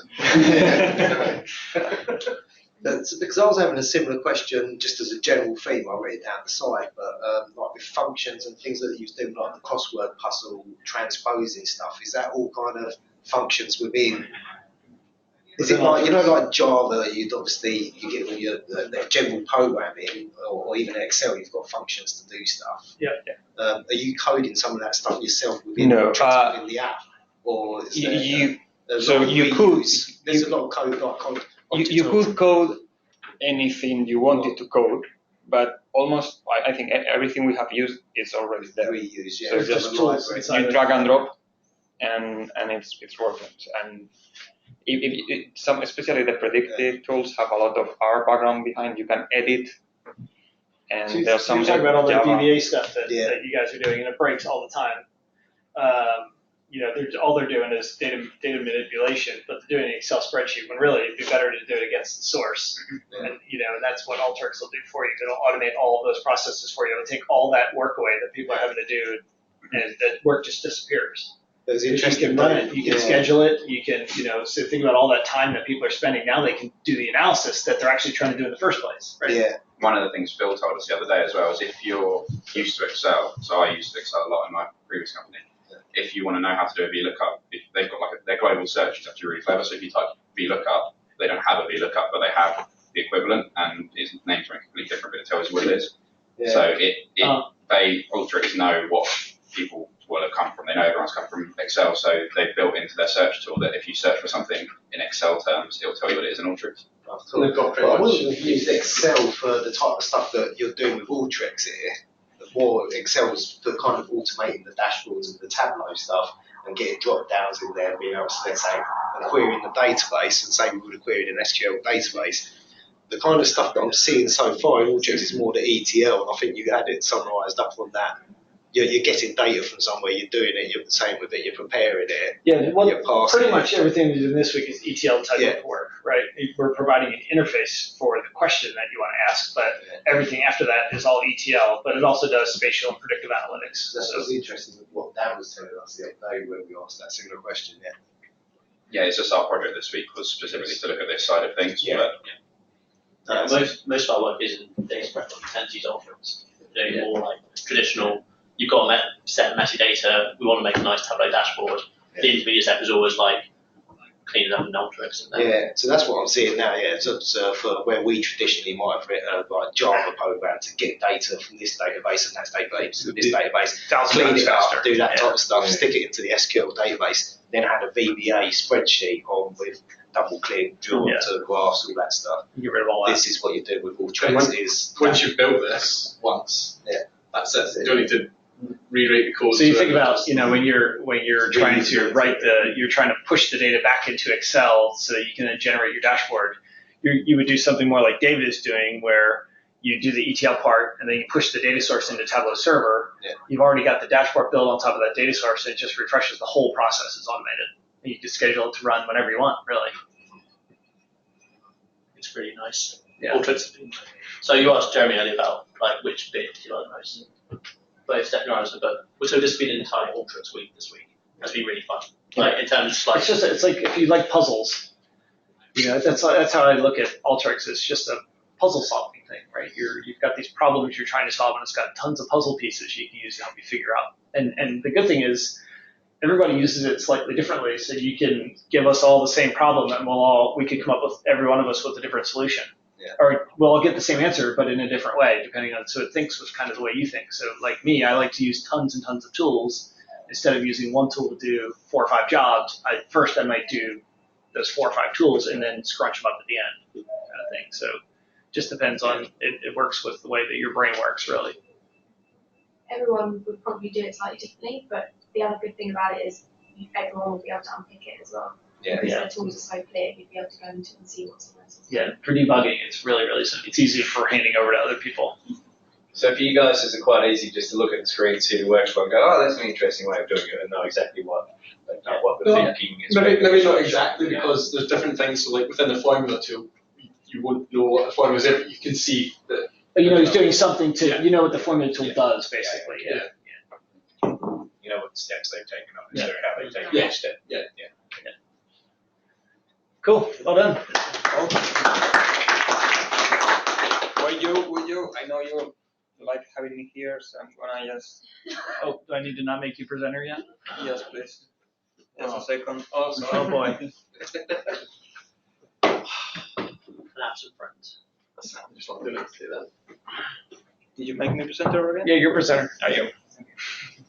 So Elliot couldn't be here today, and so I'm just gonna try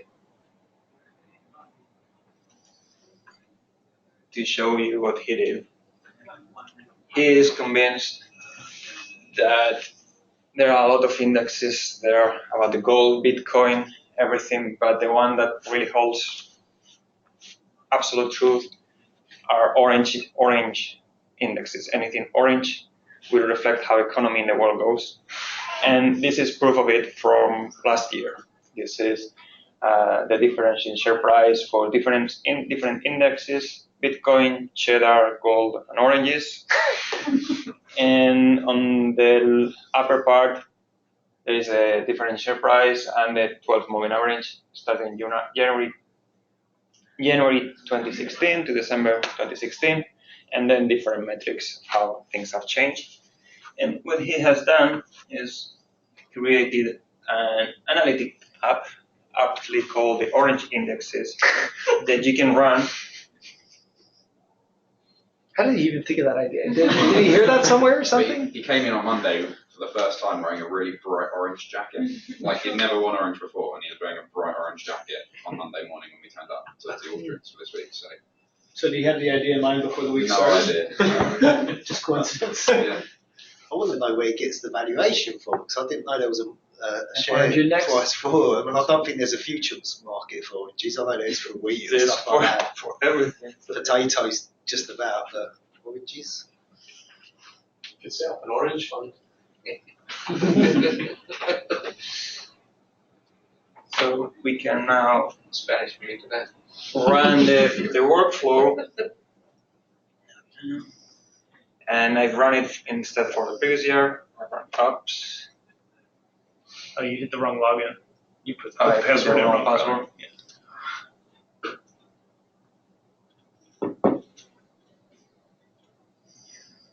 First.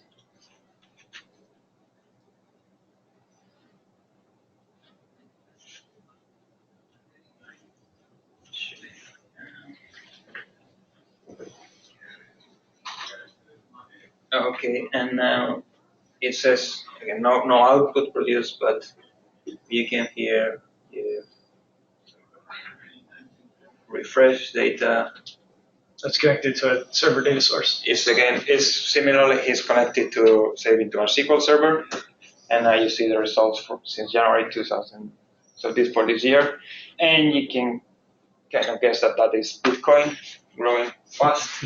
If we exclude Bitcoin, we can see how the others are performing, and I'm not sure which one is which one, but oranges are Oranges are not doing well because they're going down. They're going down. Yeah. So is cheddar. So go for gold, Yeah. Bitcoin. And I find that hard to believe. Cheddar's yellow. so this is essentially his workflow, and we have a user interface which where you're inputting the dates that you want and the password, building the query, cleaning a lot of things not necessary, managing the download. He has a batch macro. Currently there are only 4 indexes. you could change this to whichever number, and this batch macro will run for each of them. And then some parsing, cleaning, and saving to the data file. And I think that's pretty much it. I'm not sure I will be able to answer any questions about white cheddar. Well, thank you for demoing his work. Yeah. Cool. Well done, Elliot. I know you're not listening, but just in case. He may be. All right. So now we're on to Joe. Yeah. So Elliot had to have his finished yesterday then. She just finished this morning in the brain or something.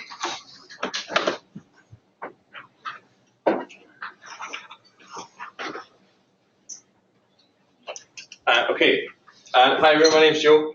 For those of you that don't know me, I'm a big American football fan. So this week I decided to connect to API, which would give me all the stats about all the players in the NFL live as it happened week by week.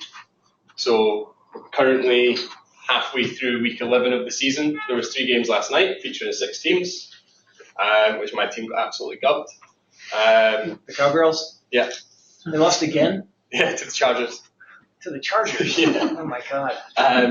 So if you're not an NFL fan, I apologise. You're just going to have to put up with me for the Did they next score? 5 minutes. Yeah, field goal. 3 points in 6 quarters. That's great. Yeah, they've not scored a touchdown in the last 20 quarters, apparently. So. Anyway, we'll talk about that later. My team, you might see why in this my team slaughtered his last week. Yeah, you still not rinsed me for that yet. So before I get into this, there was a couple of big challenges I found this week, which I think probably a lot of us shared when it comes to APIs, and that was finding an API that works if it's not one you've heard of from someone else before. So I started out using the official NFL API, which I got a trial to. It was just a trial, which meant it was very restrictive. So I spent a day building something. I thought, yeah, this is going to be absolutely brilliant. But then it wouldn't work because I was calling the API too often. So when you get access to an API, read the calls per second and calls per month. So I got 1,000 calls a month for this one and only 1 call per second. But because I was in that workflow, I was running 3 separate things. It would break every time because I wouldn't be able to call it. So what I used was the NFL Classic one, which is run by Sports Radar, and this gave me 2 calls per second and 5,000 calls per day. The data was slightly different. I couldn't do exactly what I wanted to do, so I had to kind of start from scratch a little bit. And then the next thing you want to do is learn your API. So they've got quite good documentation on this site, and you can see all the different endpoints that they've got with this. All the different tables you can access. So for example, I used the standings table to get all the different team info, and this will tell you all the different data points you can get about the different. So for the first one, I just wanted to know what the teams were and how to call them in the API. So I could see that the teams all have IDs. They've got markets, so that's like Dallas or Philadelphia, and then the name, which is like their nickname. So is that Cowboys, Eagles, etc. Cowgirls. Veterans.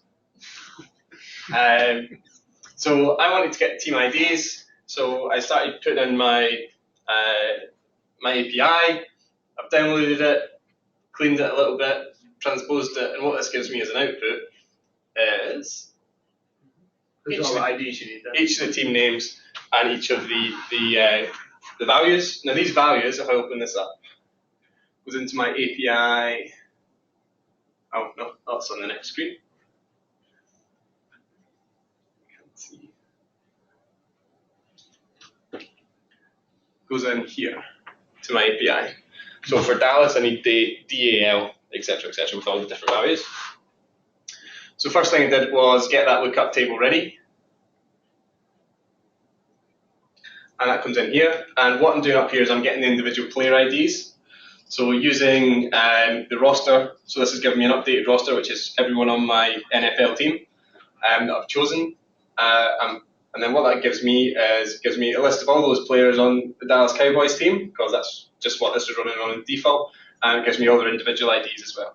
So the reason I needed these was so I could then connect to the players table, or filter on the players table, which I will show you in a second. But if someone has two names the same in a team, then it would know who to filter on, so you need that unique ID. Are you running this, does this go through every team at once, or do you pick a team and then it goes through that one team you pick? Yes, it goes through the team, but I'll kind of show you that in a second when it runs. It goes, what, you didn't answer the question. Does You it go choose, through all choose a teams? team. Okay, choose a team and then it goes to that team. Yeah. Okay. So this one then looks at the player statistics. So what this table is doing is this is giving me every single stat for every single player that I want to call, and I've filtered out some of the stats I don't want, so I've not included any special teams data or anything like that for this one.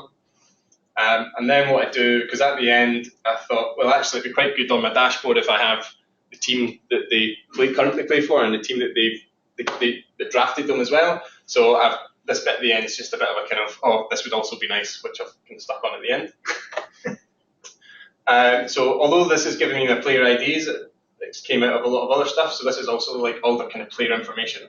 So on my dashboard, I've got player information slides, tells you their birth dates, what high school they went. Did I include high school? College. Oh, yeah, sorry, I've got college. I could have included high school, but I mean, I'm not interested in that. So, and that's given me an output which I use in my next workflow. And this one's quite simple. So in here, I've got all my different players. I've got their IDs, all the information and stats I want to use. And I then use this filter here. So this is a drop down. So this Is that for each game or total for the season? Just up live season totals. Okay. So every week I'll update. So I've already checked the guys that were playing last night is already updated on this API. So it's quite quick. So in here you choose the player. And because we've already filtered to a team, it knows, it uses one of these files, can't remember which one it is. But it says this is a team, this is all the players. Just passes it through. Yeah. That's why it's on a separate worksheet, similar to, was it Michael earlier? If it was all on the one worksheet, it wouldn't work because it's all trying to run at the same time. And then that gives me the data that I want to use. So let's run it instead of me. I like the name of your TDE. Data to use. Yeah. You don't see the TDE, so it doesn't matter. Is there a data not to use as well? The other one called data to filter. Yes. That goes to purpose, I guess, right? So, are any of you guys NFL fans at all? No? Ever heard of a team? Packers. Right. Cheeseheads in the back of the room. So, what this is doing is this running through the first bit. So it's giving me output. Choose a player, not Aaron Rodgers. Yeah, okay. One at random. Okay, let's go. Haha, Clinton Dix.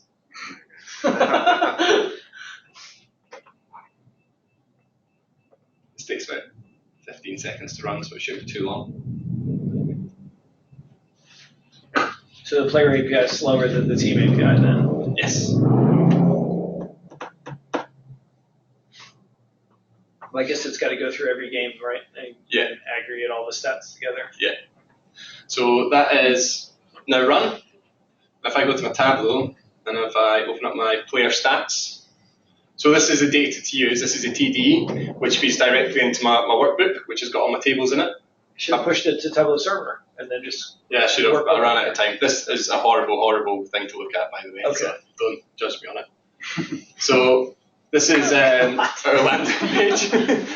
And all that Tableau training for nothing. This was done in half a day. All right, I had a lot to do. Make over Monday. Yeah. So we've got the player name, the position he plays, and the team he plays for. And these are all links to different dashboards. So if you want to look at player info, this is even worse, Andy. Then you can see some of the different info bits. You can first. It's not showing up everything that I put in. You just say team. Yeah, so receiving statistics, he's a safety, so he won't be playing wide receiver at all, so no receiving. Or rushing. So you can look at defensive statistics. Still defense wrong. I'm a maths guy, not an English guy. No, you're just English. Or you're not English, sorry. You're British. And then the last thing I did with this as well is I stuck in a view highlights as well. And this is a hyperlink to YouTube, and you can see all of his Oh, you highlights. should have stuck that in videos. as a web page object. Then it would have popped up right inside the dashboard. Oh, really? Yeah. Ah, okay. Fair enough. If there was a way that I could say select first video from YouTube in my URL, then that would be quite good as well, but I don't know how to do that. So, and that is it. You can then close this down, and you next can player. and you can run it again for a different player. Cool. Nice. So really, you could have run it for all players on the team and then had the filter in Tableau, but you wanted to make it. That would be really slow then, I would assume, right? If you're having to run every player for every team, 56 man roster, 15 seconds per person. Yeah. Okay. There's also nappy API calls as well. Oh, true. Yeah, because if you made it public and then you were given, and you only had 5,000 a month, then you wouldn't get a lot of people being able to use it. Yeah. Gotcha. The next kind of thing that I would want to do with this, apart from visualize it in a good way, would be to maybe have the option to pull through a second player so that you could then compare. So if you had Clint and Dix, you might want to look at Orlando Scandrick from the Cowboys or something like that, and then have a kind of comparison dashboard so you can do something like that. So. Cool. What's the interface at the moment? So how do you select your team and your player? Was that through Alteryx? I think? Yeah, so that's an Alteryx. So you just show the tool that you stick on the canvas to make it pop up the interface. Oh, okay, yeah. That's what you mean, right? Yeah. So just show the tool you stick on there. So there's a set of tools called interface up here at the top. All right. And those are all the interface tools. So this one I've got here is a drop down, so that when I run the app, I then get a drop down with all the different teams. And where this is coming from is a file on my Google Drive, so my team lookup file, which is what I created here. So there's your team lookup there. I mean, isn't there a design for that? Can you design the interface as well? Yeah. Yeah, user interface. Oh, sorry, yeah. So if we go interface designer. Right. So if I had another drop down somewhere on this page, I could then move these about and say where I wanted that. Or if you wanted to go through the questions in a certain order or something like that. So how would an end user then access that interface? You would publish it up to the Alteryx server. Okay. And then they would just run it from there. And would that then push them through to Tableau server for the output? You could, yeah. So his right now is going to a file on his hard drive, but you could have it. David did that in his. He pushed it up to the Tableau server. The SQL server. Right, but then you had a data source on the Tableau server, so you could do it. There's multiple ways you can handle that. So you did a TDE, which you could just push straight into Tableau server. Yeah.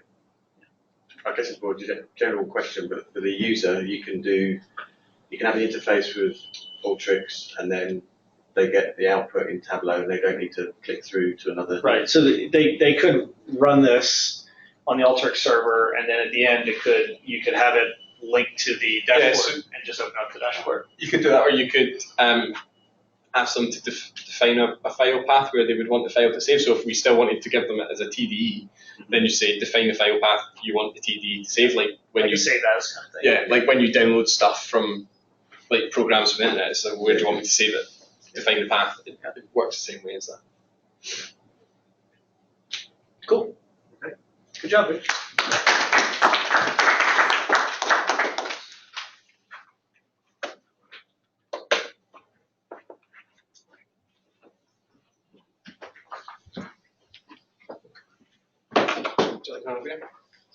Well, thank you. Cheers.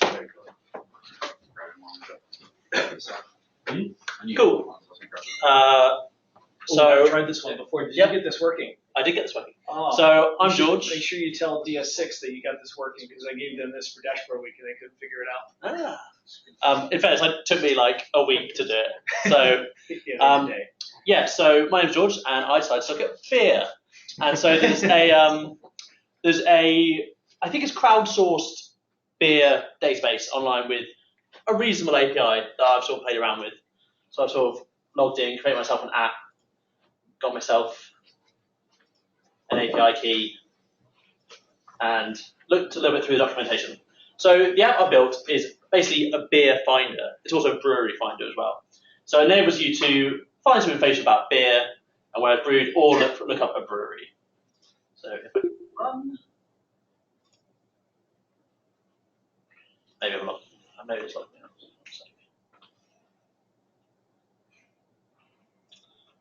It's like your screen's frozen or something. Yeah. It's weird. There we go. All right. So who wants me to look up a beer? Pabst Blue Ribbon. Pabst Blue Ribbon. Absolutely horrendous.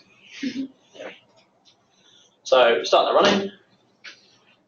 And like Steph, I've used the reporting tools in Alteryx. So this will hopefully, it's taken a very long time, give me a nice output. Here we go. So here's Pabst Blue Ribbon.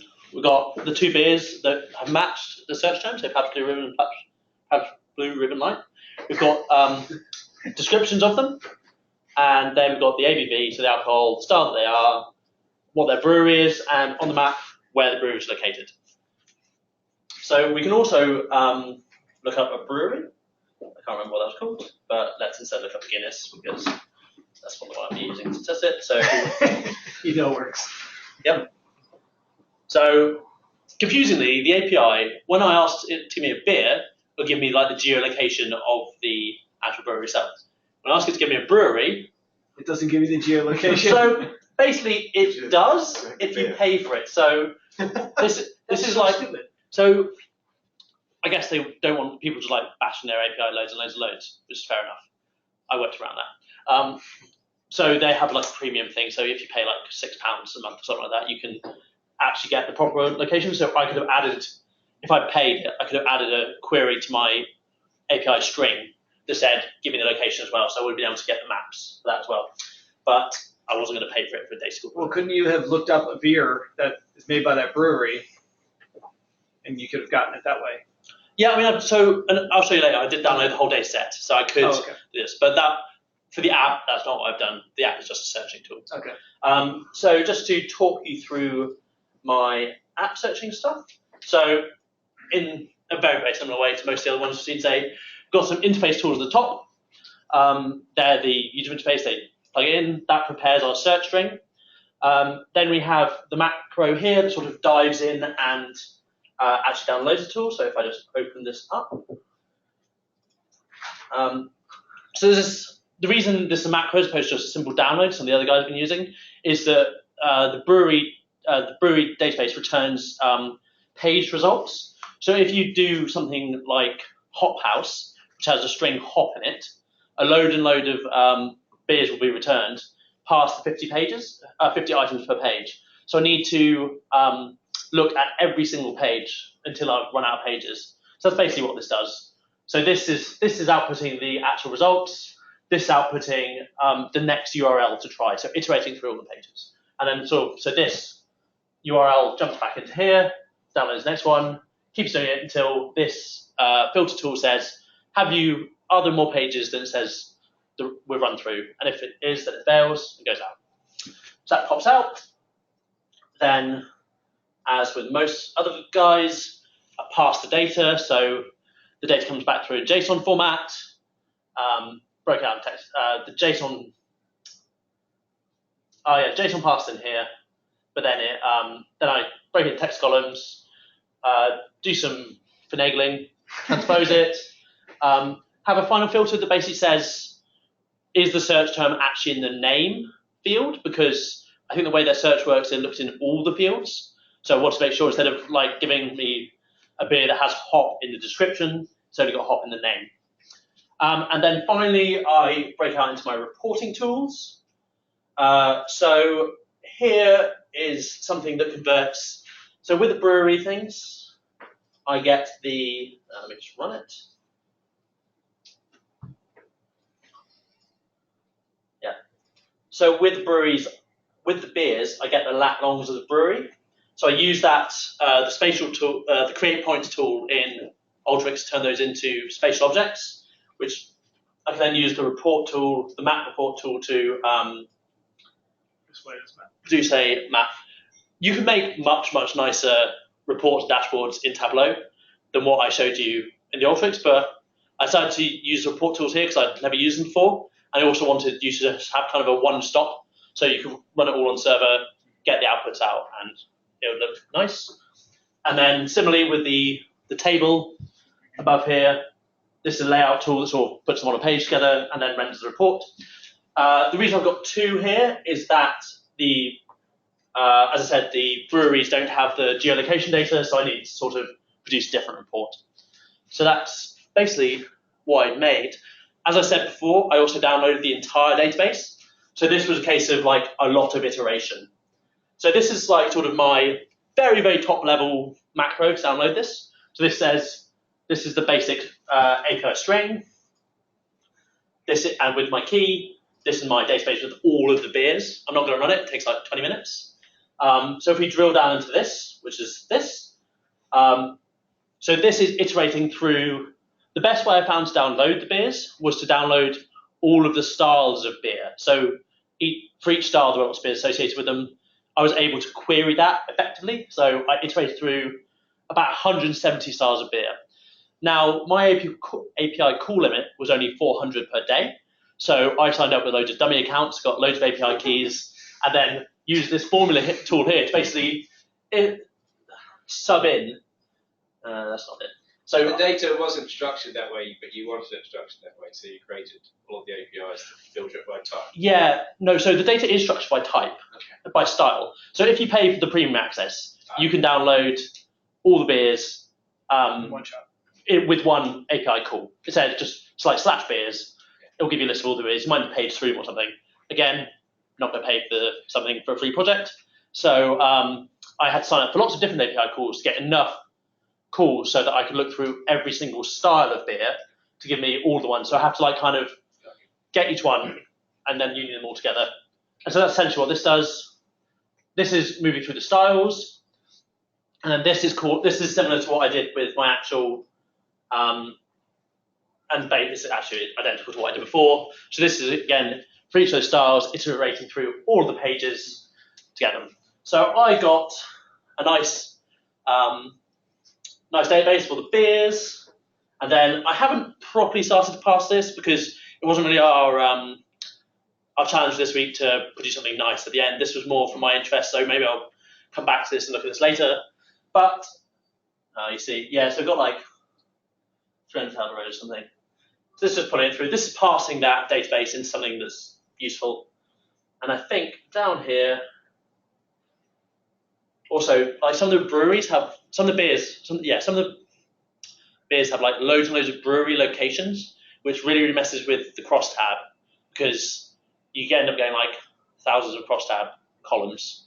And I haven't sorted that yet. That's why this filter's here and why this breaks. But yeah, so if you have a look over here. So these are all my styles with like the number of beers associated with them. So you got like 450 different American style pilsners. So yeah, that was my exploration of the beer, which was good. Just out of interest, was it Untapped's database that you? No, so Untapped's another one. I used Brewery DB. Okay. Untapped you have to pay for everything. Yeah. Whereas Brewery had some free stuff. Yeah. And also it was the one that I kind of found first. I just started looking at it. I did see Untapped was another option, but I didn't explore it at all because I had something that was working reasonably well. Yeah, I mean, I enjoyed doing this. This was quite fun. Right now, why are so many of them at 450? Is that the cap or something? Or interesting. I wonder if that's your paging, if you need to get another key to go farther. Interesting. Yes. Like I said, I haven't probably explored this. Yeah. It just kind of ran through. I was like, yes, finally it's working. But that's happened a couple of times this week. I bet you that's what it is then. Yeah. I'll tell you what I found really frustrating for a little while is that, so often when we're constructing these API calls, we use a text entry as our input, just as like kind of a standardized form. Now, if you do that, like this, if you have like a string length, like for example, and page equals 1 to form part of the URL, the text input restricts that to that string length. So if you want to go to like page equals 10, it doesn't do that. So for like a couple of times earlier in the week, I was looping through like the same pages lots of times because I didn't truncating it. Because it was truncating it. Yeah, exactly. It took me a little while to figure that out. That's annoying. Yeah, that was annoying.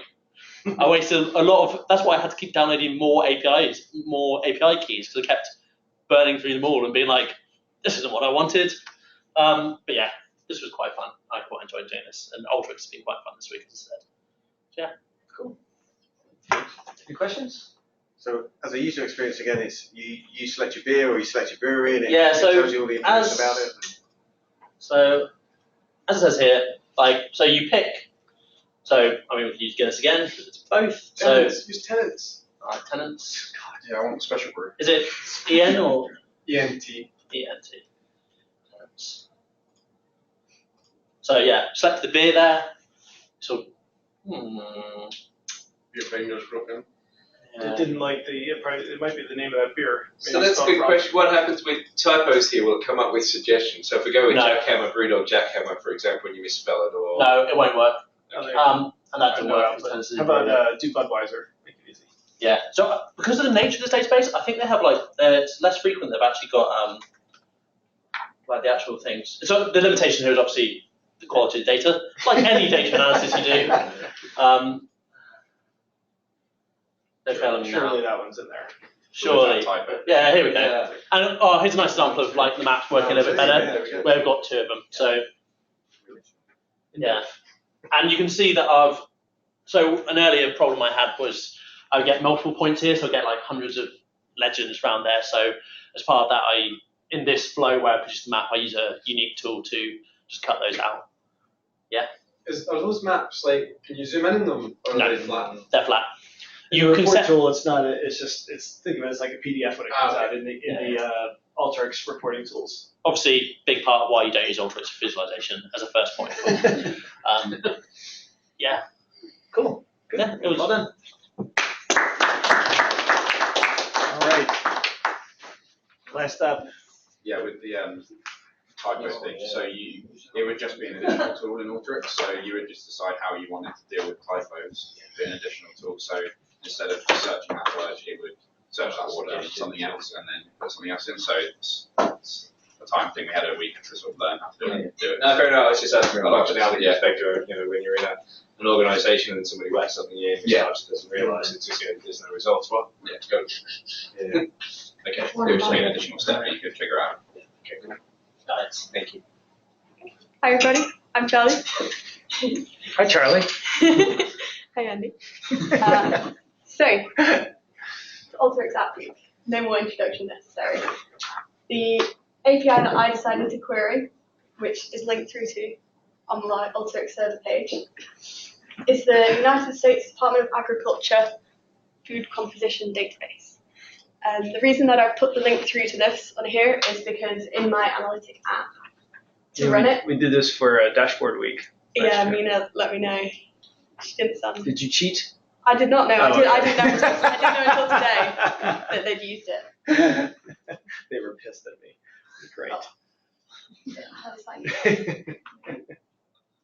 So they- somewhat combative they- relationship they with had the to- head coach. They had to do it in one day last time when they for Dashboard Week they get given a brand new data set every day. They have to write the Alteryx workflow and build a visualization. It's fun. Come towards. I go play golf or Okay. The reason that it has the link through to this website is because I have set my analytic app up so that the user has to enter their own API key, which then allows the user obviously to govern the number of calls that they have each week or per month, rather than it having my API key built in and therefore other people's queries counting against my API key limit. and I like how you put a link there to get their own key. Yeah, it's good. So this has my API key in at the moment just to make it easy. And then the way that I've set mine up is you can query against up to 3 nutrients and choose a food group, and it will return a table that has the nutrient content for each food within that food group in the database. So if So is this triple protein snacks? yeah, you only get protein by quality. But if you want to Like extra protein? if you want to look at say energy, protein, and total fat content for baked products. You can add in those selections, click run. Twinkies will be at the top. Are they baked? Do they count as baked products? So They're not really food. That happens, yeah. You know what a Twinkie is? Have you ever seen a Twinkie? Oh my god, it's like the most disgusting food on the planet.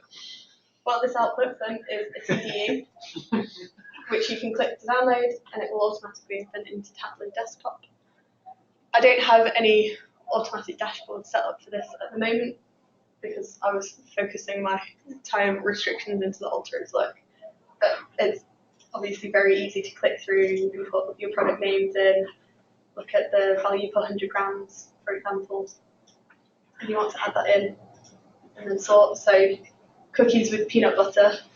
Yes, always a good If you choice. put energy on.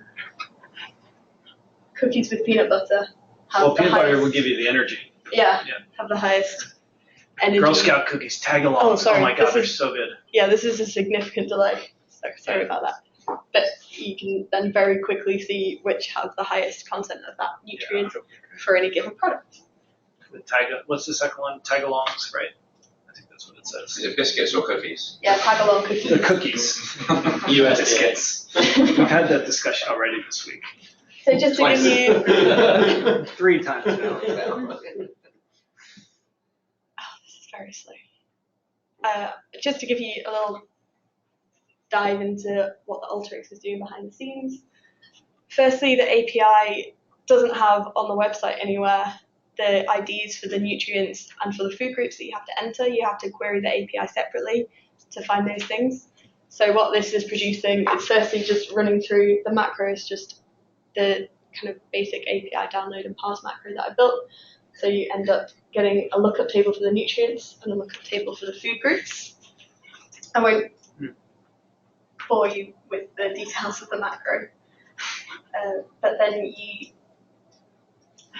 they then feed in as files. So having run that first lookup table workflow, it creates files which feed into the drop-down menus that I've created in here, which give you the drop-downs in the final analytic app.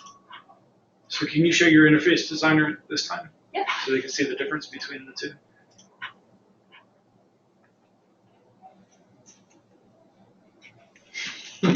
At this time, it's an overstatement, perhaps.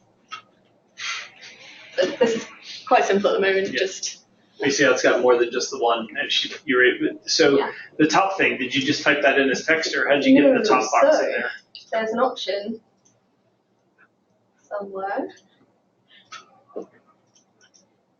Oh, okay, sorry. To add a link. Okay. Yeah, to add a link.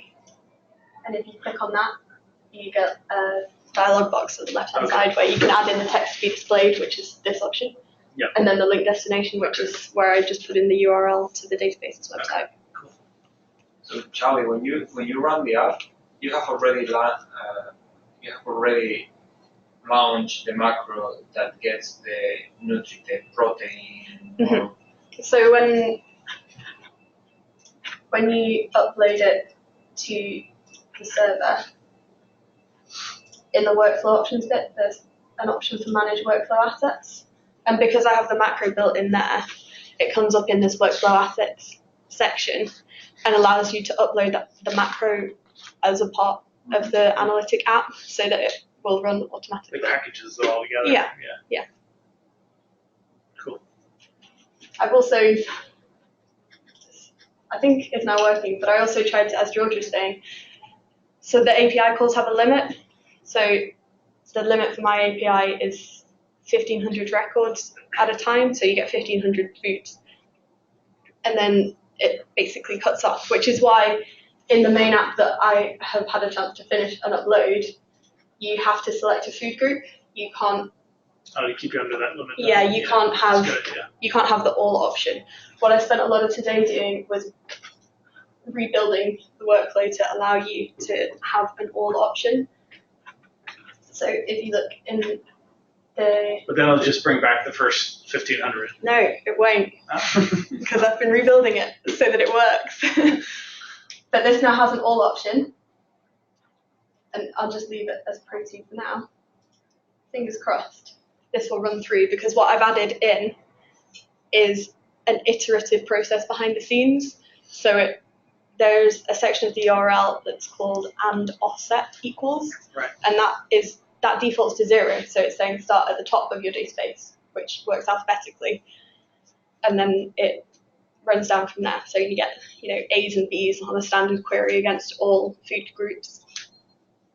But you can add a formula in that allows you to say plus 1,500 to that part of the URL every time that it runs, so that the app will run through, give you all of your results output, add 1,500 to that part of the URL, and then run through again. So then you get the 1,500 through to 3,000 results in the table. Nice. It takes a little while because it's now doing a lot of queries, but And then when it finally doesn't return something, it knows it's got to the end. Is that how it works? So at the moment, I ran out of time, so I've not been able to look into adding that functionality. At the moment, it's just set to a limit of 5 iterations, so it'll run through 5 times and then give you the set of results. So if I just... But there is a way to set up the macro to almost like page through until you can't page it so anymore. George's API, as he was mentioning with the pages, has that as a part of the URL. It'll give you a page with 50 results on, but my API isn't set up like that. It doesn't have the pages system, so it would be more complicated than that. So if I just open this up for you with the names again, you can see it starts at A, and with the number of iterations that it was given, it got down to S, but hasn't completed the full table. Then that's just something that I'll have to play around with and kind of manually adjust to make sure that it has the right number. Can you make it 3,000 instead of 1,500? No, so that 1,500 is set by the API governance. Okay. But I can make the number of iterations, instead of being 5 at the moment, I can make it 10. It would just take twice as long to run. But you would then get a complete data set. Right. I wonder if there's a way you can count the number of records first. Like if you can get it to count the number of rows that would be returned by the query and then use that. I don't know. I don't either. Yeah. It would be helpful. Yeah. I guess something you would need to run them first to be able to count them, wouldn't it? Well, maybe there's another API that just tells you the total number of products by food group or something like that. Potentially. Who knows? Yeah. Although there is documentation for this API, it's not particularly clear. Yeah. Okay. So I took some time to sift through it, and that's not something that I found. Yeah. But that's not to say it definitely doesn't exist. Sure. Would this be one of them ones worth going to the SQL, putting it in the SQL database first and then querying that from Tableau? To have the more data. Like David's where he pushed it into the SQL Server. Yeah, you can do that in any of these apps, really. Yeah. I think for most of us it's just been a question of time. David has well, the done point of the phenomenally. exercise this week was to build the app, and any Tableau stuff was just extra on top of that. So, yeah.